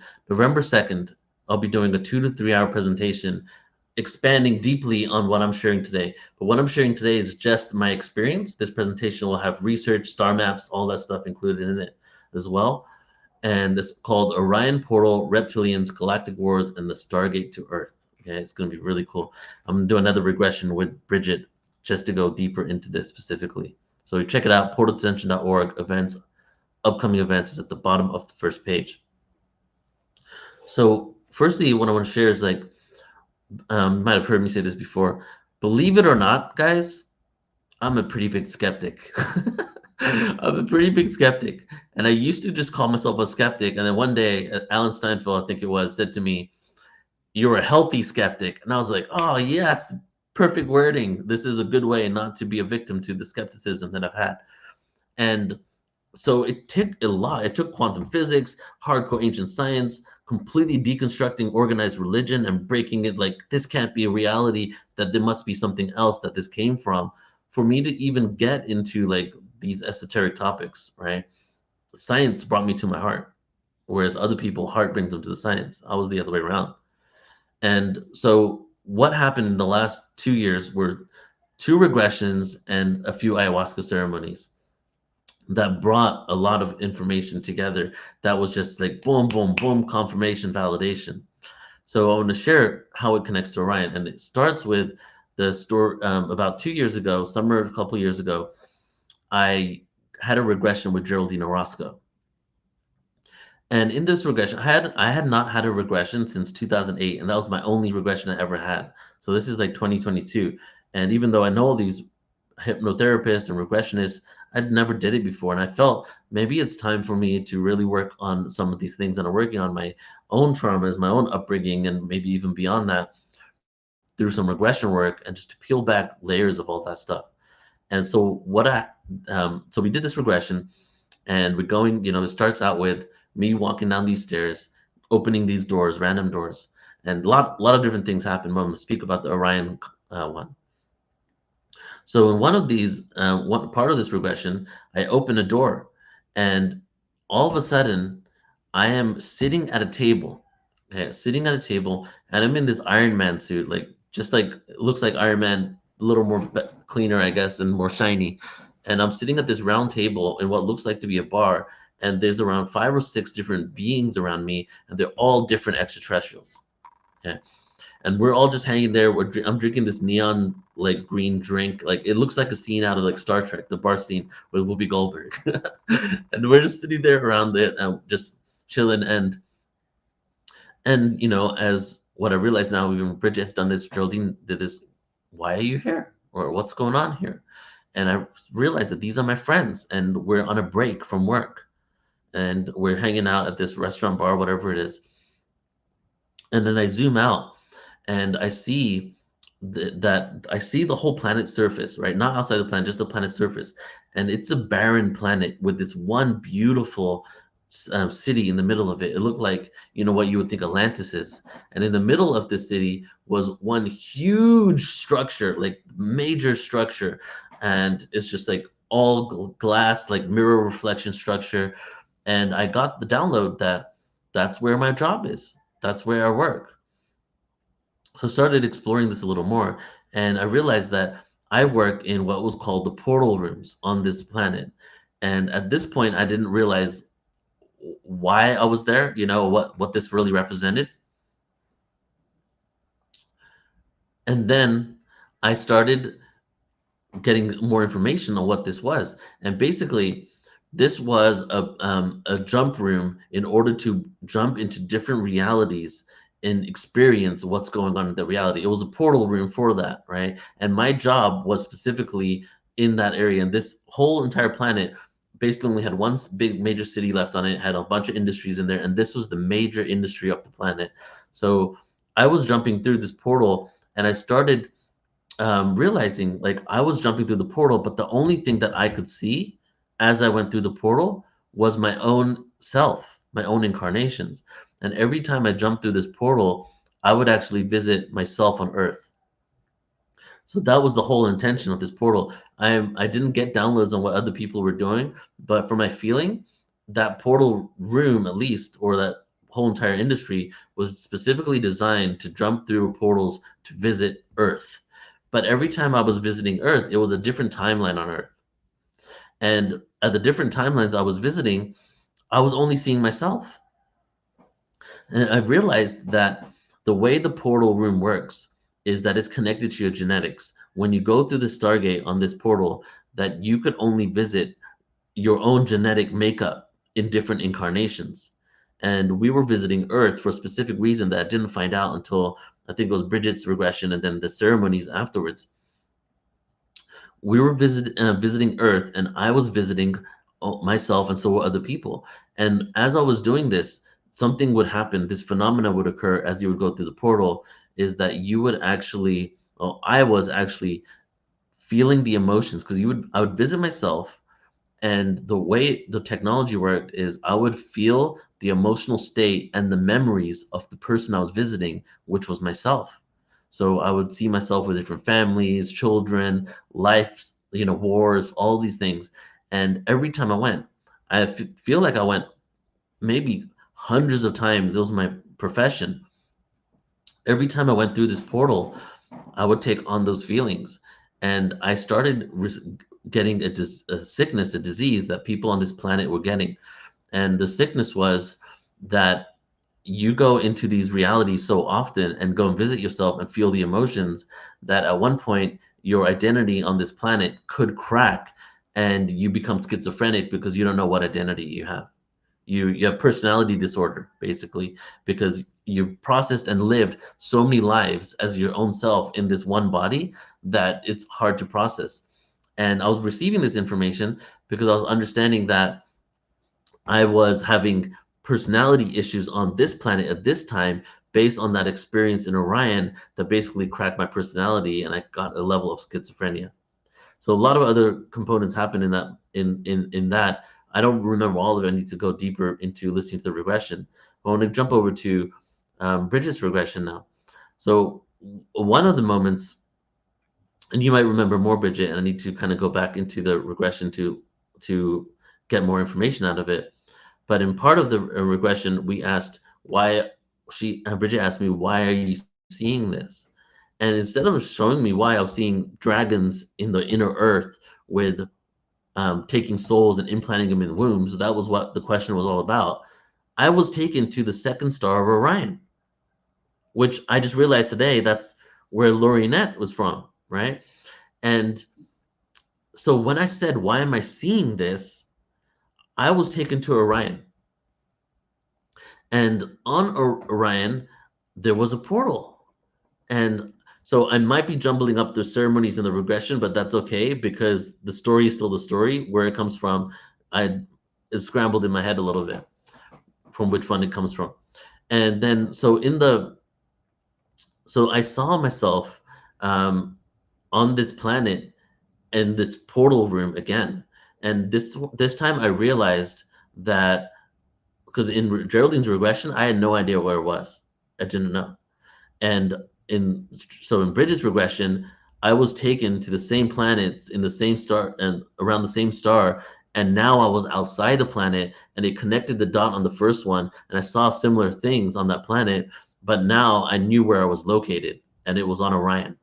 Okay, and what I got after that, I'm sure there's more information again, I don't remember all of it, was that partly why I was having this dragon regression and going to the dragon realms was partly of why this, almost entirely actually, why this series is happening, is that the dragons wanted me to know their ancestry and their connection to the reptilians and how they were the ancestors of all serpentine beings, and that even the ones that we negatively polarized and had some sort of interaction with in Orion, specifically what I find later on that planet as well, were actually had ancestry to them, and they wanted us to figure out, and this goes into tomorrow's show, how to come to peace with this and see this as a reflection of us and see them as our brothers and sisters, not just like esoterically we're all family, star family, but quite literally soul incarnational experiences, connected experiences, genetic connections.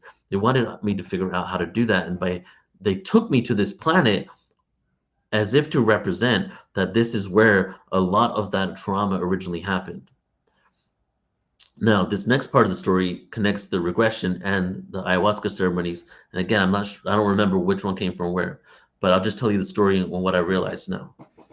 So I was actually, and Bridget had told me in the regression, this was another confirmation when I was like, oh, portal, Stargate, there's this thing going on there. She goes like, oh yeah, one of the largest portals to come to Earth is in Orion.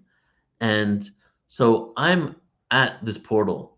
And if you guys have you guys seen Thor? And I think it's in multiple Thors, but the guy that is at the Stargate in at the Rainbow Bridge that connects Thor's land, dimensional experience and land to Earth. Do you guys remember that one? So I was that guy.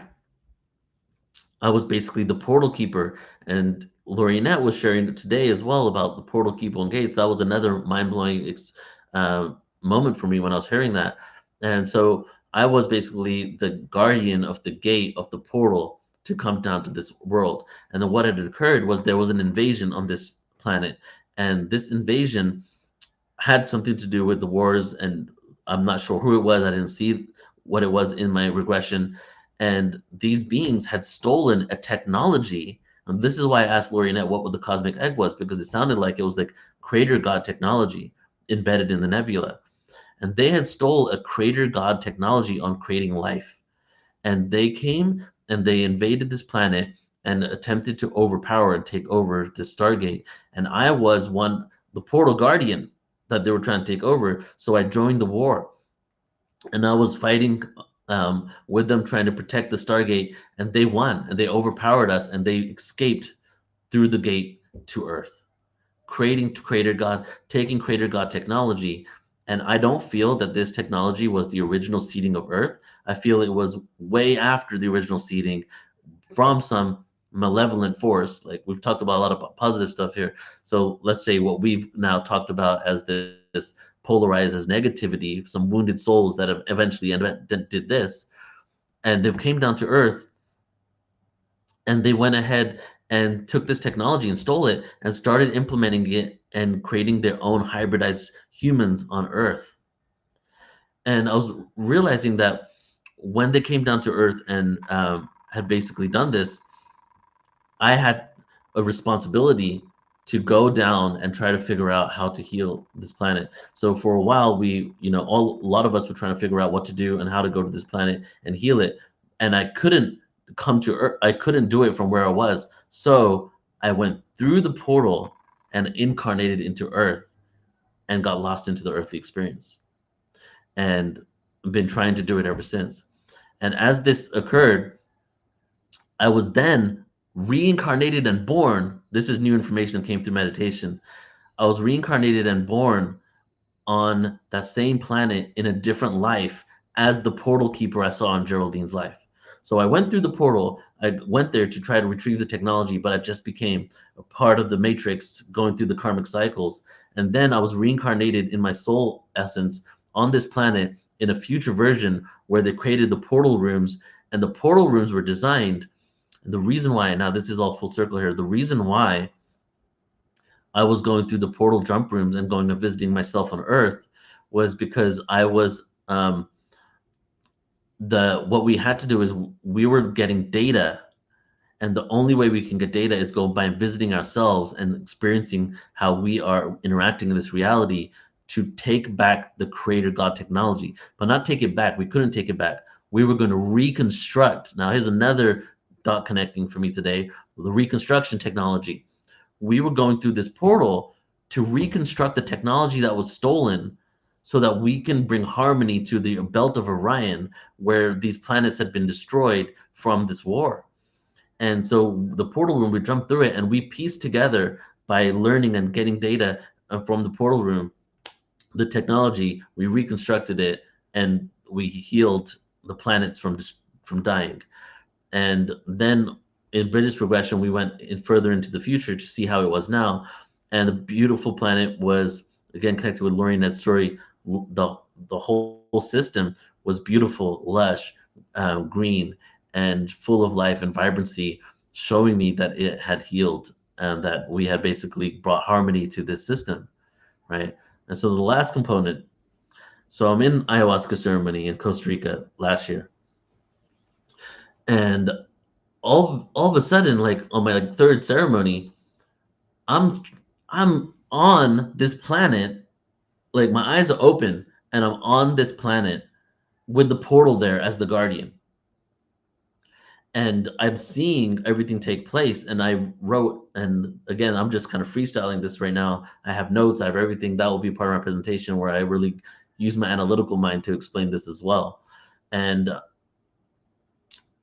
I was writing on there like, I am the guardian keeper. I was like automatic writing about my experience on that planet.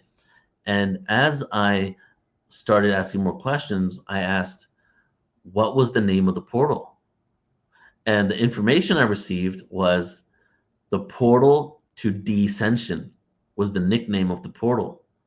And this was like a huge like aha moment, mind-blowing experience, and kind of like also a really emotional experience as well.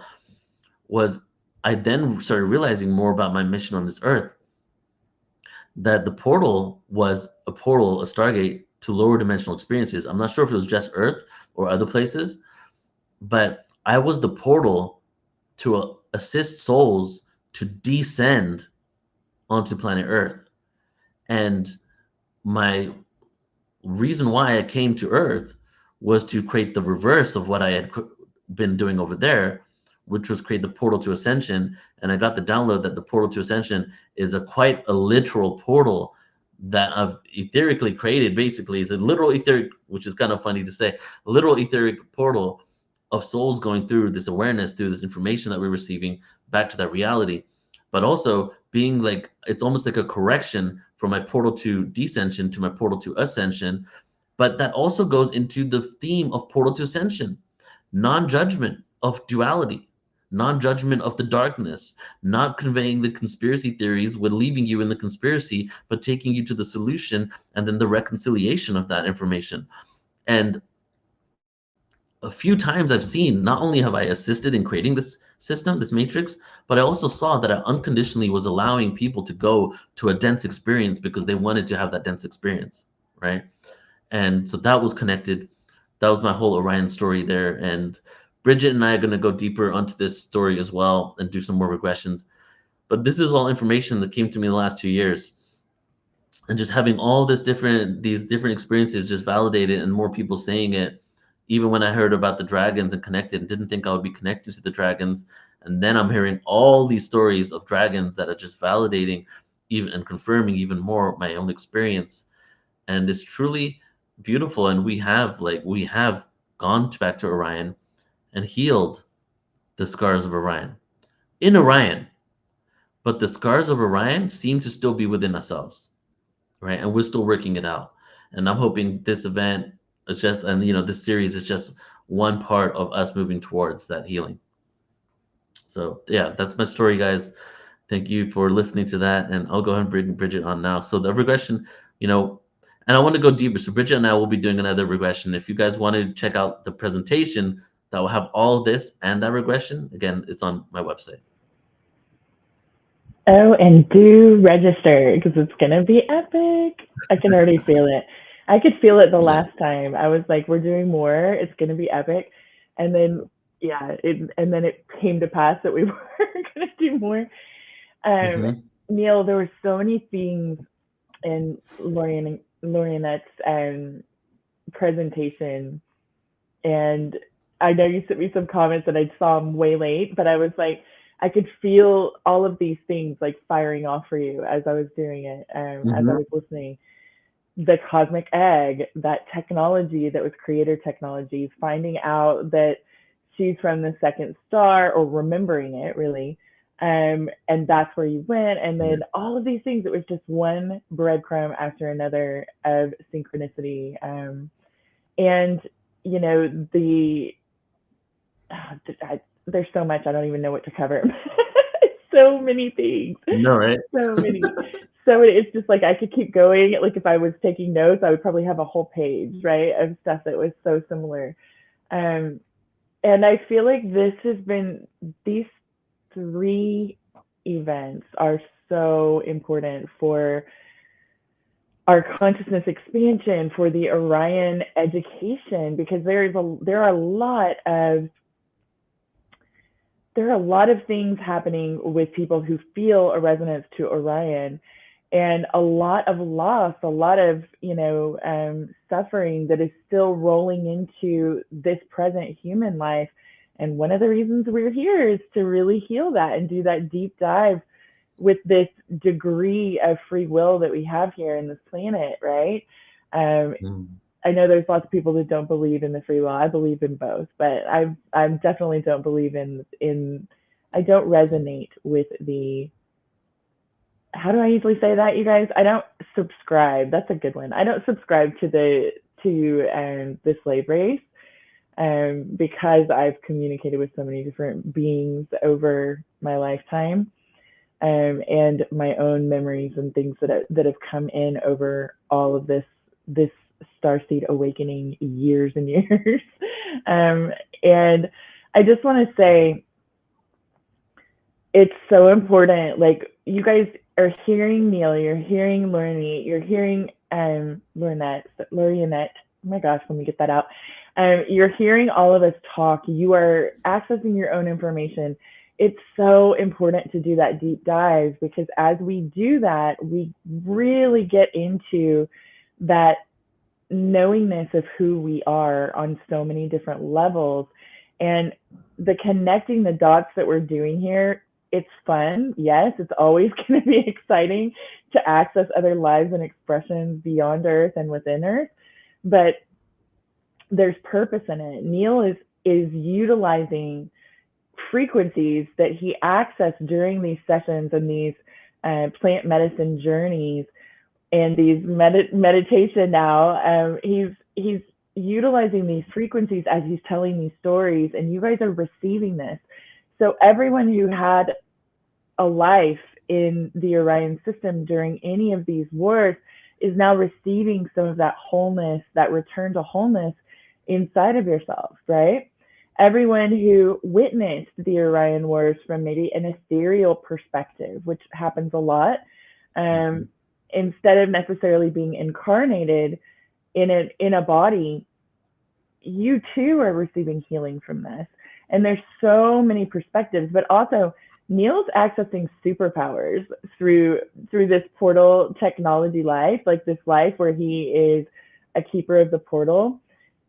Especially when we dive, which I have a sense that we're going to dive really deep into that, but there are specializations and masteries, codes, keys, and frequencies that each of these lives and expressions hold when we're in them. And as a human, we have so much of that in our DNA from each of those lives and expressions. Maybe not every single one will be activated in this life, but when we're drawn to something or we're guided to it for that information, now Neil is utilizing this specialization in whatever way he will in this life to support and uplift himself and others, right? So I just, yeah. Well, this wouldn't even have happened if it wasn't for those 3 experiences, right? And I feel what we did yesterday, this one for sure, but yesterday, just that whole like reptilian specific conversation as well was so powerful. And so it's already happening, and I would say that a couple things that I received from this is another level of non-judgment, right? So and then seeing myself as also part of the system, and it also created groundedness in me a little more, because like as you know, I write poetry, and a lot of my poetry, like, there's always this question of who am I, what am I doing here? And even like, I'm gonna share a poem at the end. Even in that, I'm like, what am I? Like, and honestly, in the last 2 years, after being in this for a while and doing PTA since 2008, only in the last 2 years have I started really realizing what I am. My identity was fractured hardcore as a child from a lot of my traumas there. And then I tapped into my past lives, seeing even more fractured. And that carried over into this life of me just having like an identity crisis all the time, not even knowing who I am. And these regressions have not only appeased my soul, but also have appeased my analytical mind with the people and the stories that I'm hearing that are confirming my experience, right? So it's bringing me more into the presence. And when I'm more into the moment, more in the presence, that's when we can really create, more powerful experiences, I feel. Magic, yeah, creating magic. That's so beautiful, Neil. And I feel like it's so important to have these, and I'm just always so grateful for you and everyone that you bring on, because every bit of remembrance that we access, there is that remembrance of wholeness and the non-permanence of trauma and all of those things, right? And so, I'm so grateful always for you, brother. I really love you. I'm grateful for you too. Do you want to share anything on Orion? Do you want to?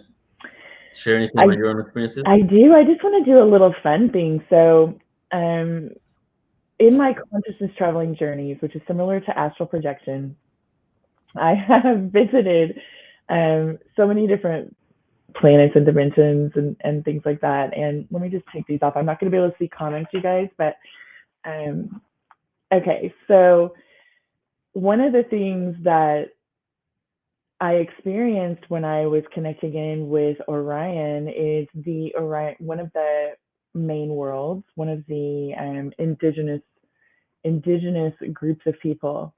And in this planet, it's so lush and so green and so harmonious. First of all, when you go into it, everything sings in harmony, similar to the New Earth experiences. If you guys have ever heard me talk about that, it has this resonance, this deep resonance that is very grounded, but also really high vibratory. And in this particular world, it looks like ancient Egypt looks a lot like it. I mean, even the structures, pyramid structures and obelisk style structures, but with this mix of like ancient and modern. And the people there are absolutely beautiful. But what I will say when I connected in with the Orion people for the first time is I connected with someone who feels a lot like the people that Lorette was describing, her family. And they were happy that I was connecting in with them, but they were also really reserved. And they had this feeling of, we don't often connect with people from Earth in this moment. And this was years ago, right? And I started asking questions about how they are, because I had heard some things about Orion, and I try not to take the stories of other people to heart unless I have a commonality or a synchronicity, or my team confirms it, or my high knowingness confirms it. So I was just like asking a bunch of questions. I asked if I could first. I said, I'm very curious about you, and I would love to get more information. And so the information that I got was that they in particular view themselves as service to self. And this is where a lot of what my soul team has taught me over the years came into play. They are service to self, but very much in service to the whole, and very much in service to their collective, but the galactic collective and the universal collective.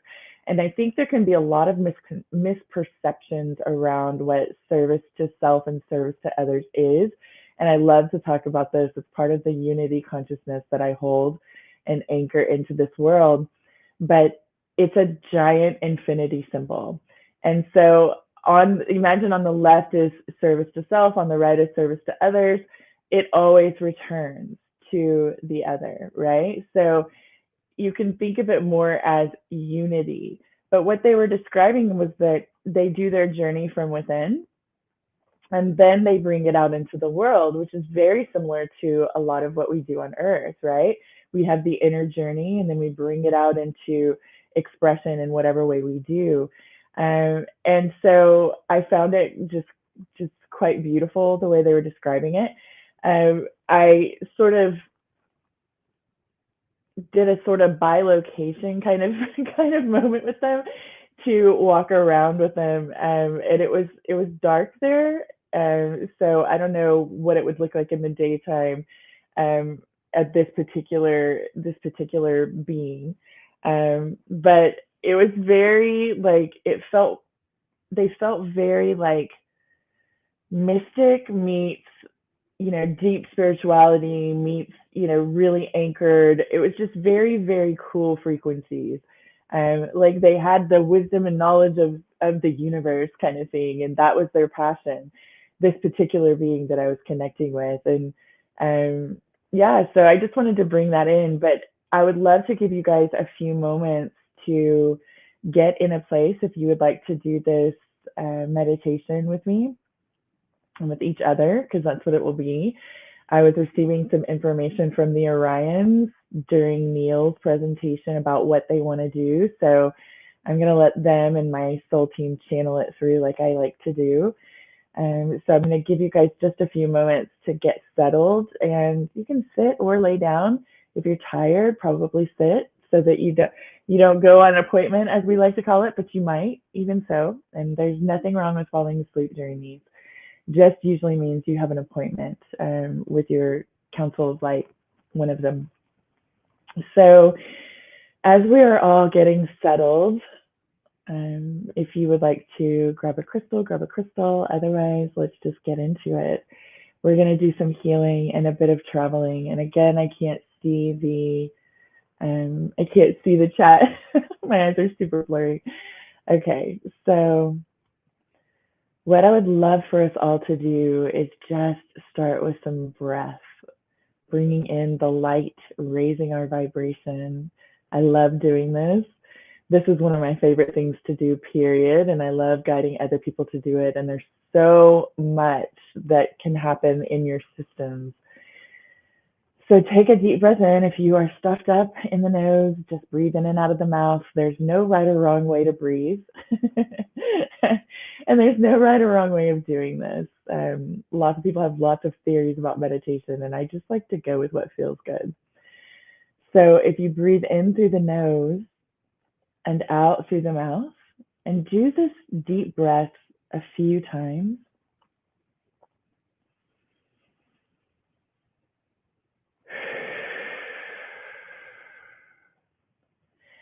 Allow your body to sort of settle. Maybe even place your hand on your heart. Calm your nervous system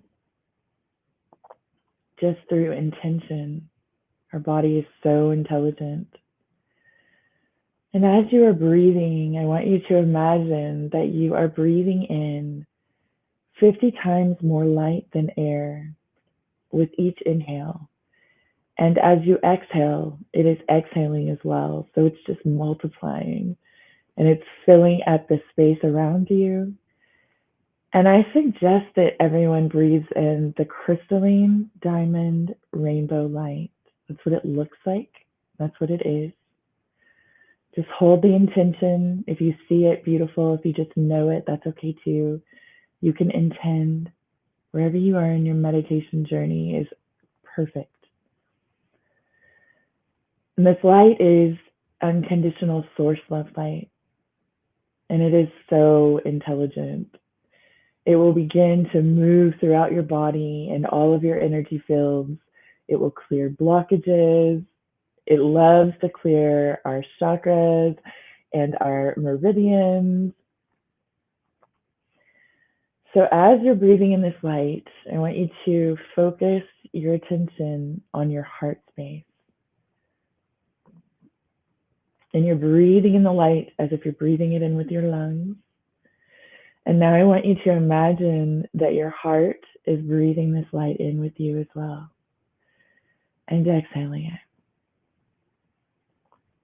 We are bringing the heart and mind into coherence. And as you have your attention and focus on your heart space,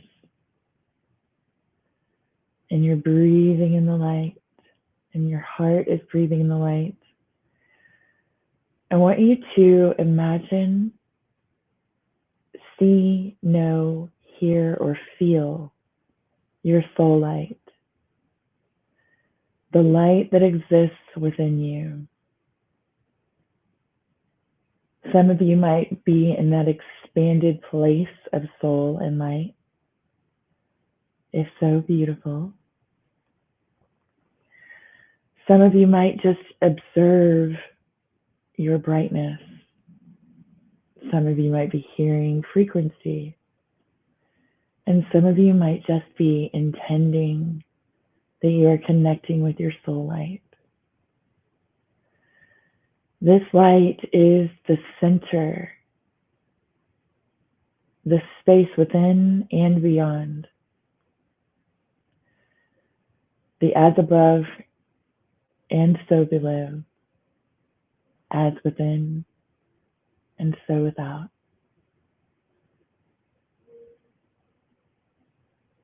If you're feeling blocked, ask your Soul Team Collective to clear your heart chakra and bring in deep healing. So everyone that is connecting in with your heart and your soul light, this light exists as all of you, all of the you that you're in right now, currently focused in as you're human. But all of the other lives and expressions your soul is living are connected and within this light. And we're going to direct that connection to our lives and expressions in Orion and with Orion. Some of us have experienced direct lives, incarnations within Orion and as Orion, as citizens of Orion. And others, we have observed it. We've observed the Orion nations, star nations, the Orion people. And anyone who is feeling a loss of planet or home connected to Orion, we're calling in our beautiful Orion family now, asking you to assist in the facilitation of these requests.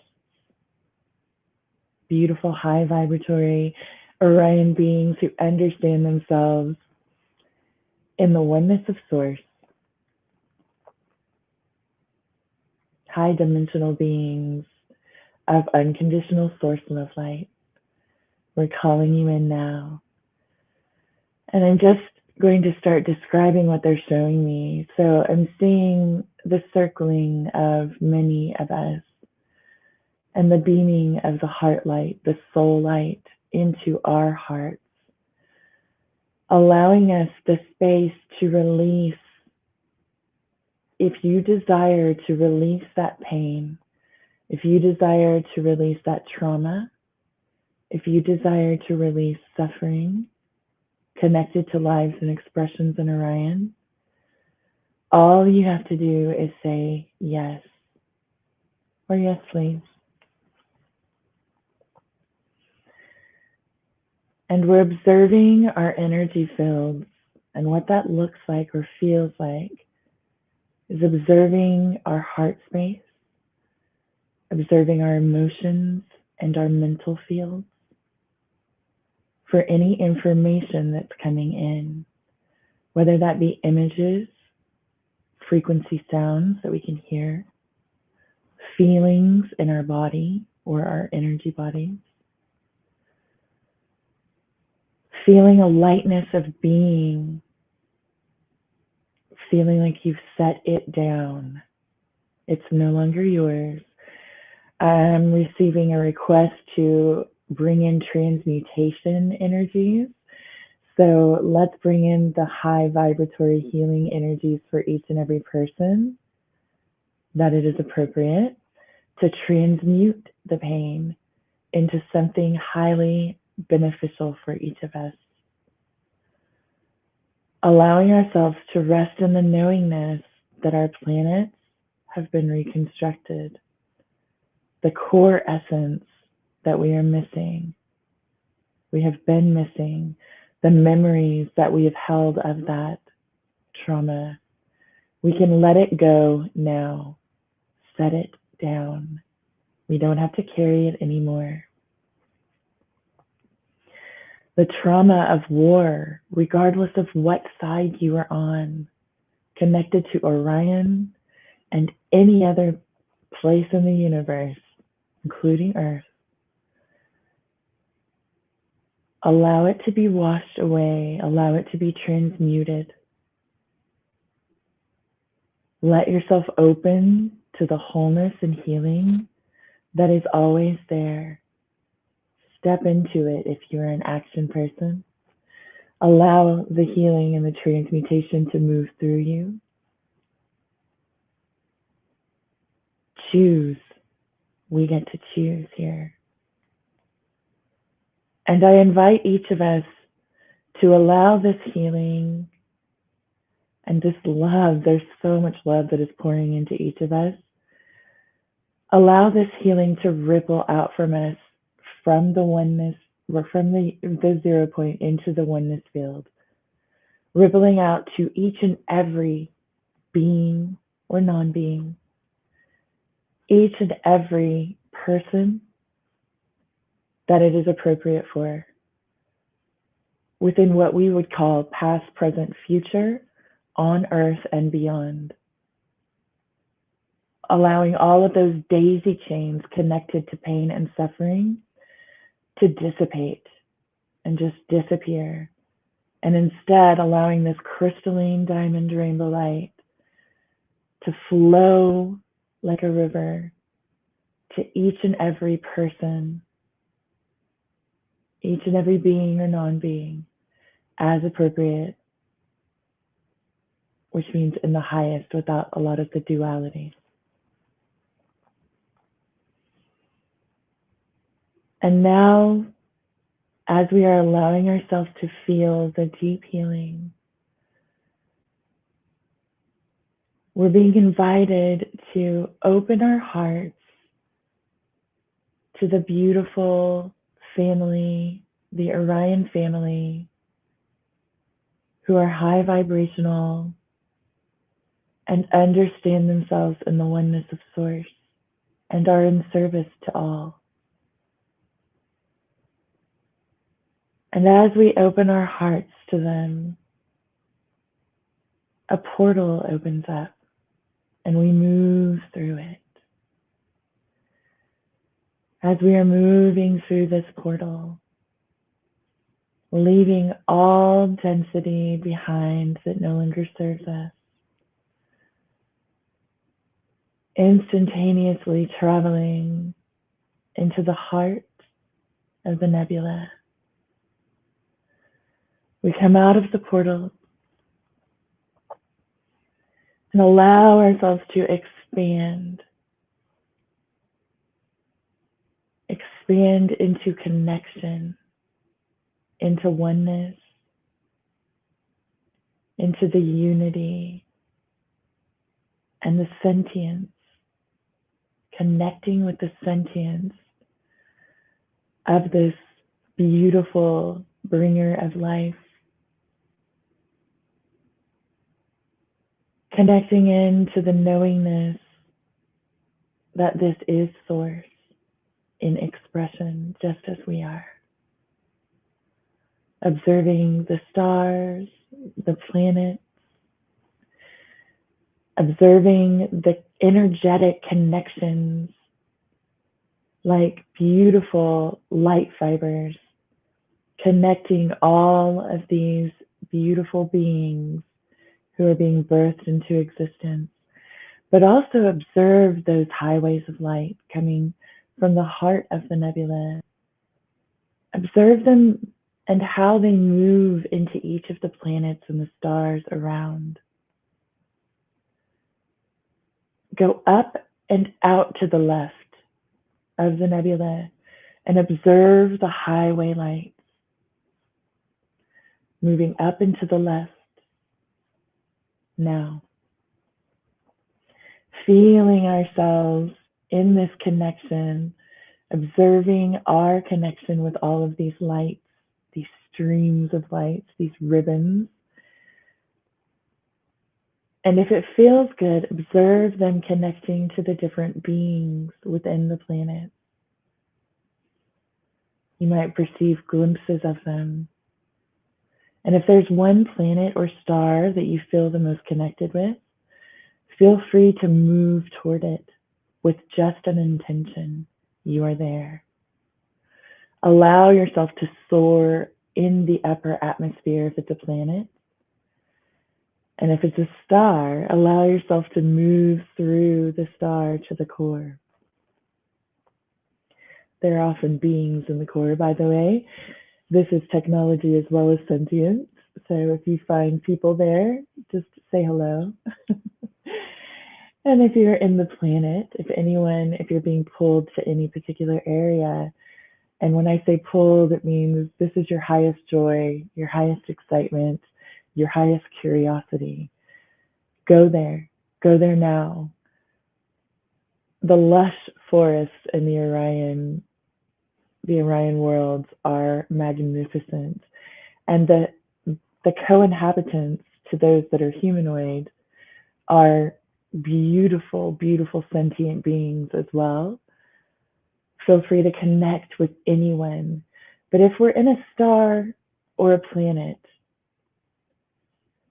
imagine our cord of connection, connecting with the heart of this planet and this star, feeling the home frequencies pour into us, reminding us who we are at the core essence of our being, as if our soul is taking a deep, refreshing breath, allowing ourselves to feel supported and loved, to feel that depth of unity with all life and expression. And if you're still hanging out in the nebula, because I feel like some people are, feel free to do that here. Do all of the things I've just said. Feel your connection with this beautiful creator being. Feel your connection with the stars that are being born and the beautiful sentient beings who incarnate as suns and stars. And when you feel like you've drank in all of these frequencies, return to the core of the nebula with an intention. You are there.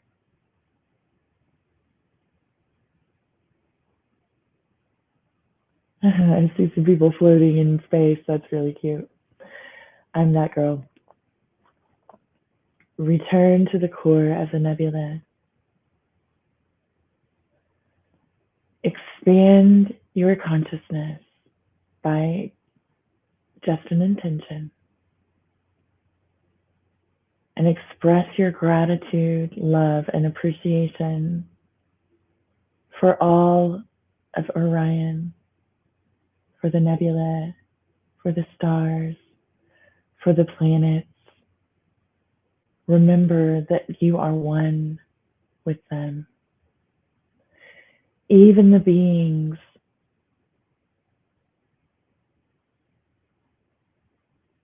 who are being manipulated right now,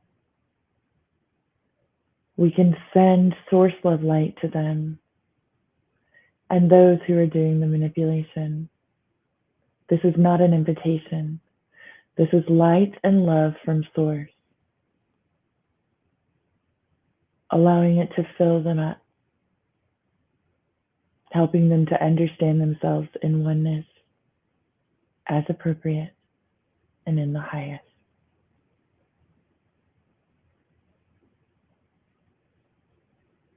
I'm seeing so many of our galactic family connecting in through this. So let's expand out to the solar system, the entire Orion systems, I should say. Let's expand out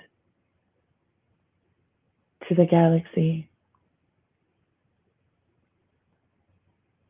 bringing in through intention unconditional source love light for all of our galaxy.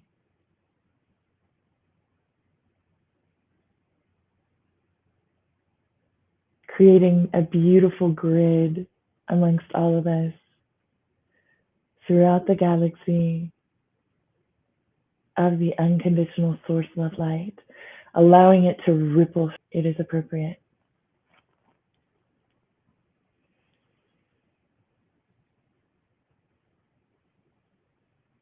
Feel the love flowing through you. Feel the love flowing all around you, not just you, all of Source, in all of creation. Allow as much of that love in as feels good. Allow yourself to harmonize on all layers and levels, letting it channel through your conduit to your physical bodies here on Earth.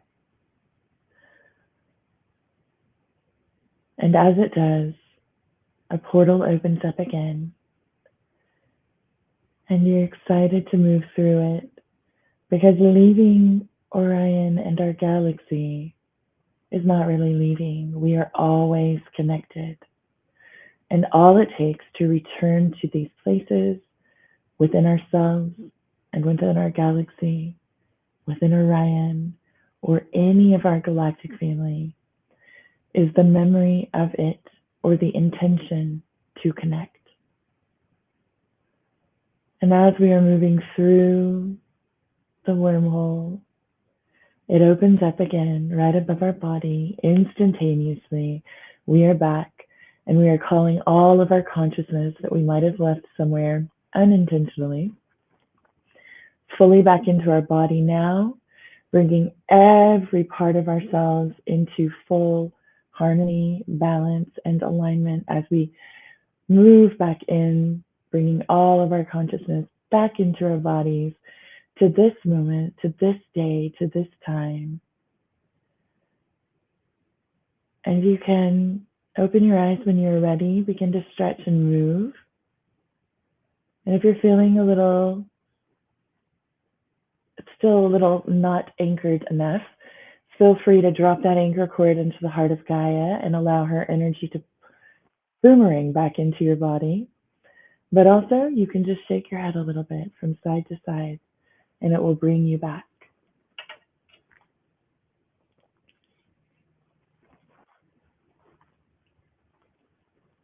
And just remember that we are always, always, always deeply connected to all of our galactic family.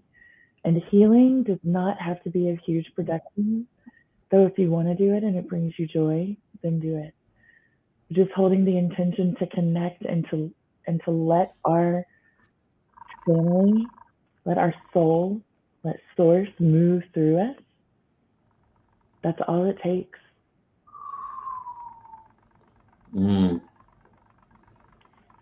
Beautiful, Bridget. Thank you so much.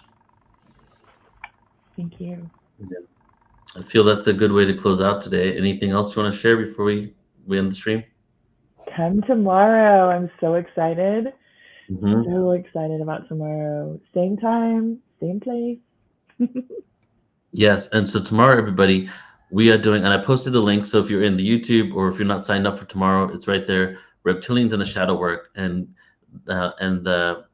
the additional slogan for that is getting over galactic speciesism. But as we've been doing this, a lot of information is being shared, so I want to say, be ready to actually dive deep into your own consciousness tomorrow. And even though we're going to share information and keep it interactive, and I am a product of this as well, the YouTube mentality of 20-second video clips and then jumping over to something else, so just if we can set the intention now, if you want to show up, if you can, got things to do, that's fine. But we're going to have, we're going to do breath work. There's going to be some poetry about duality and this experience.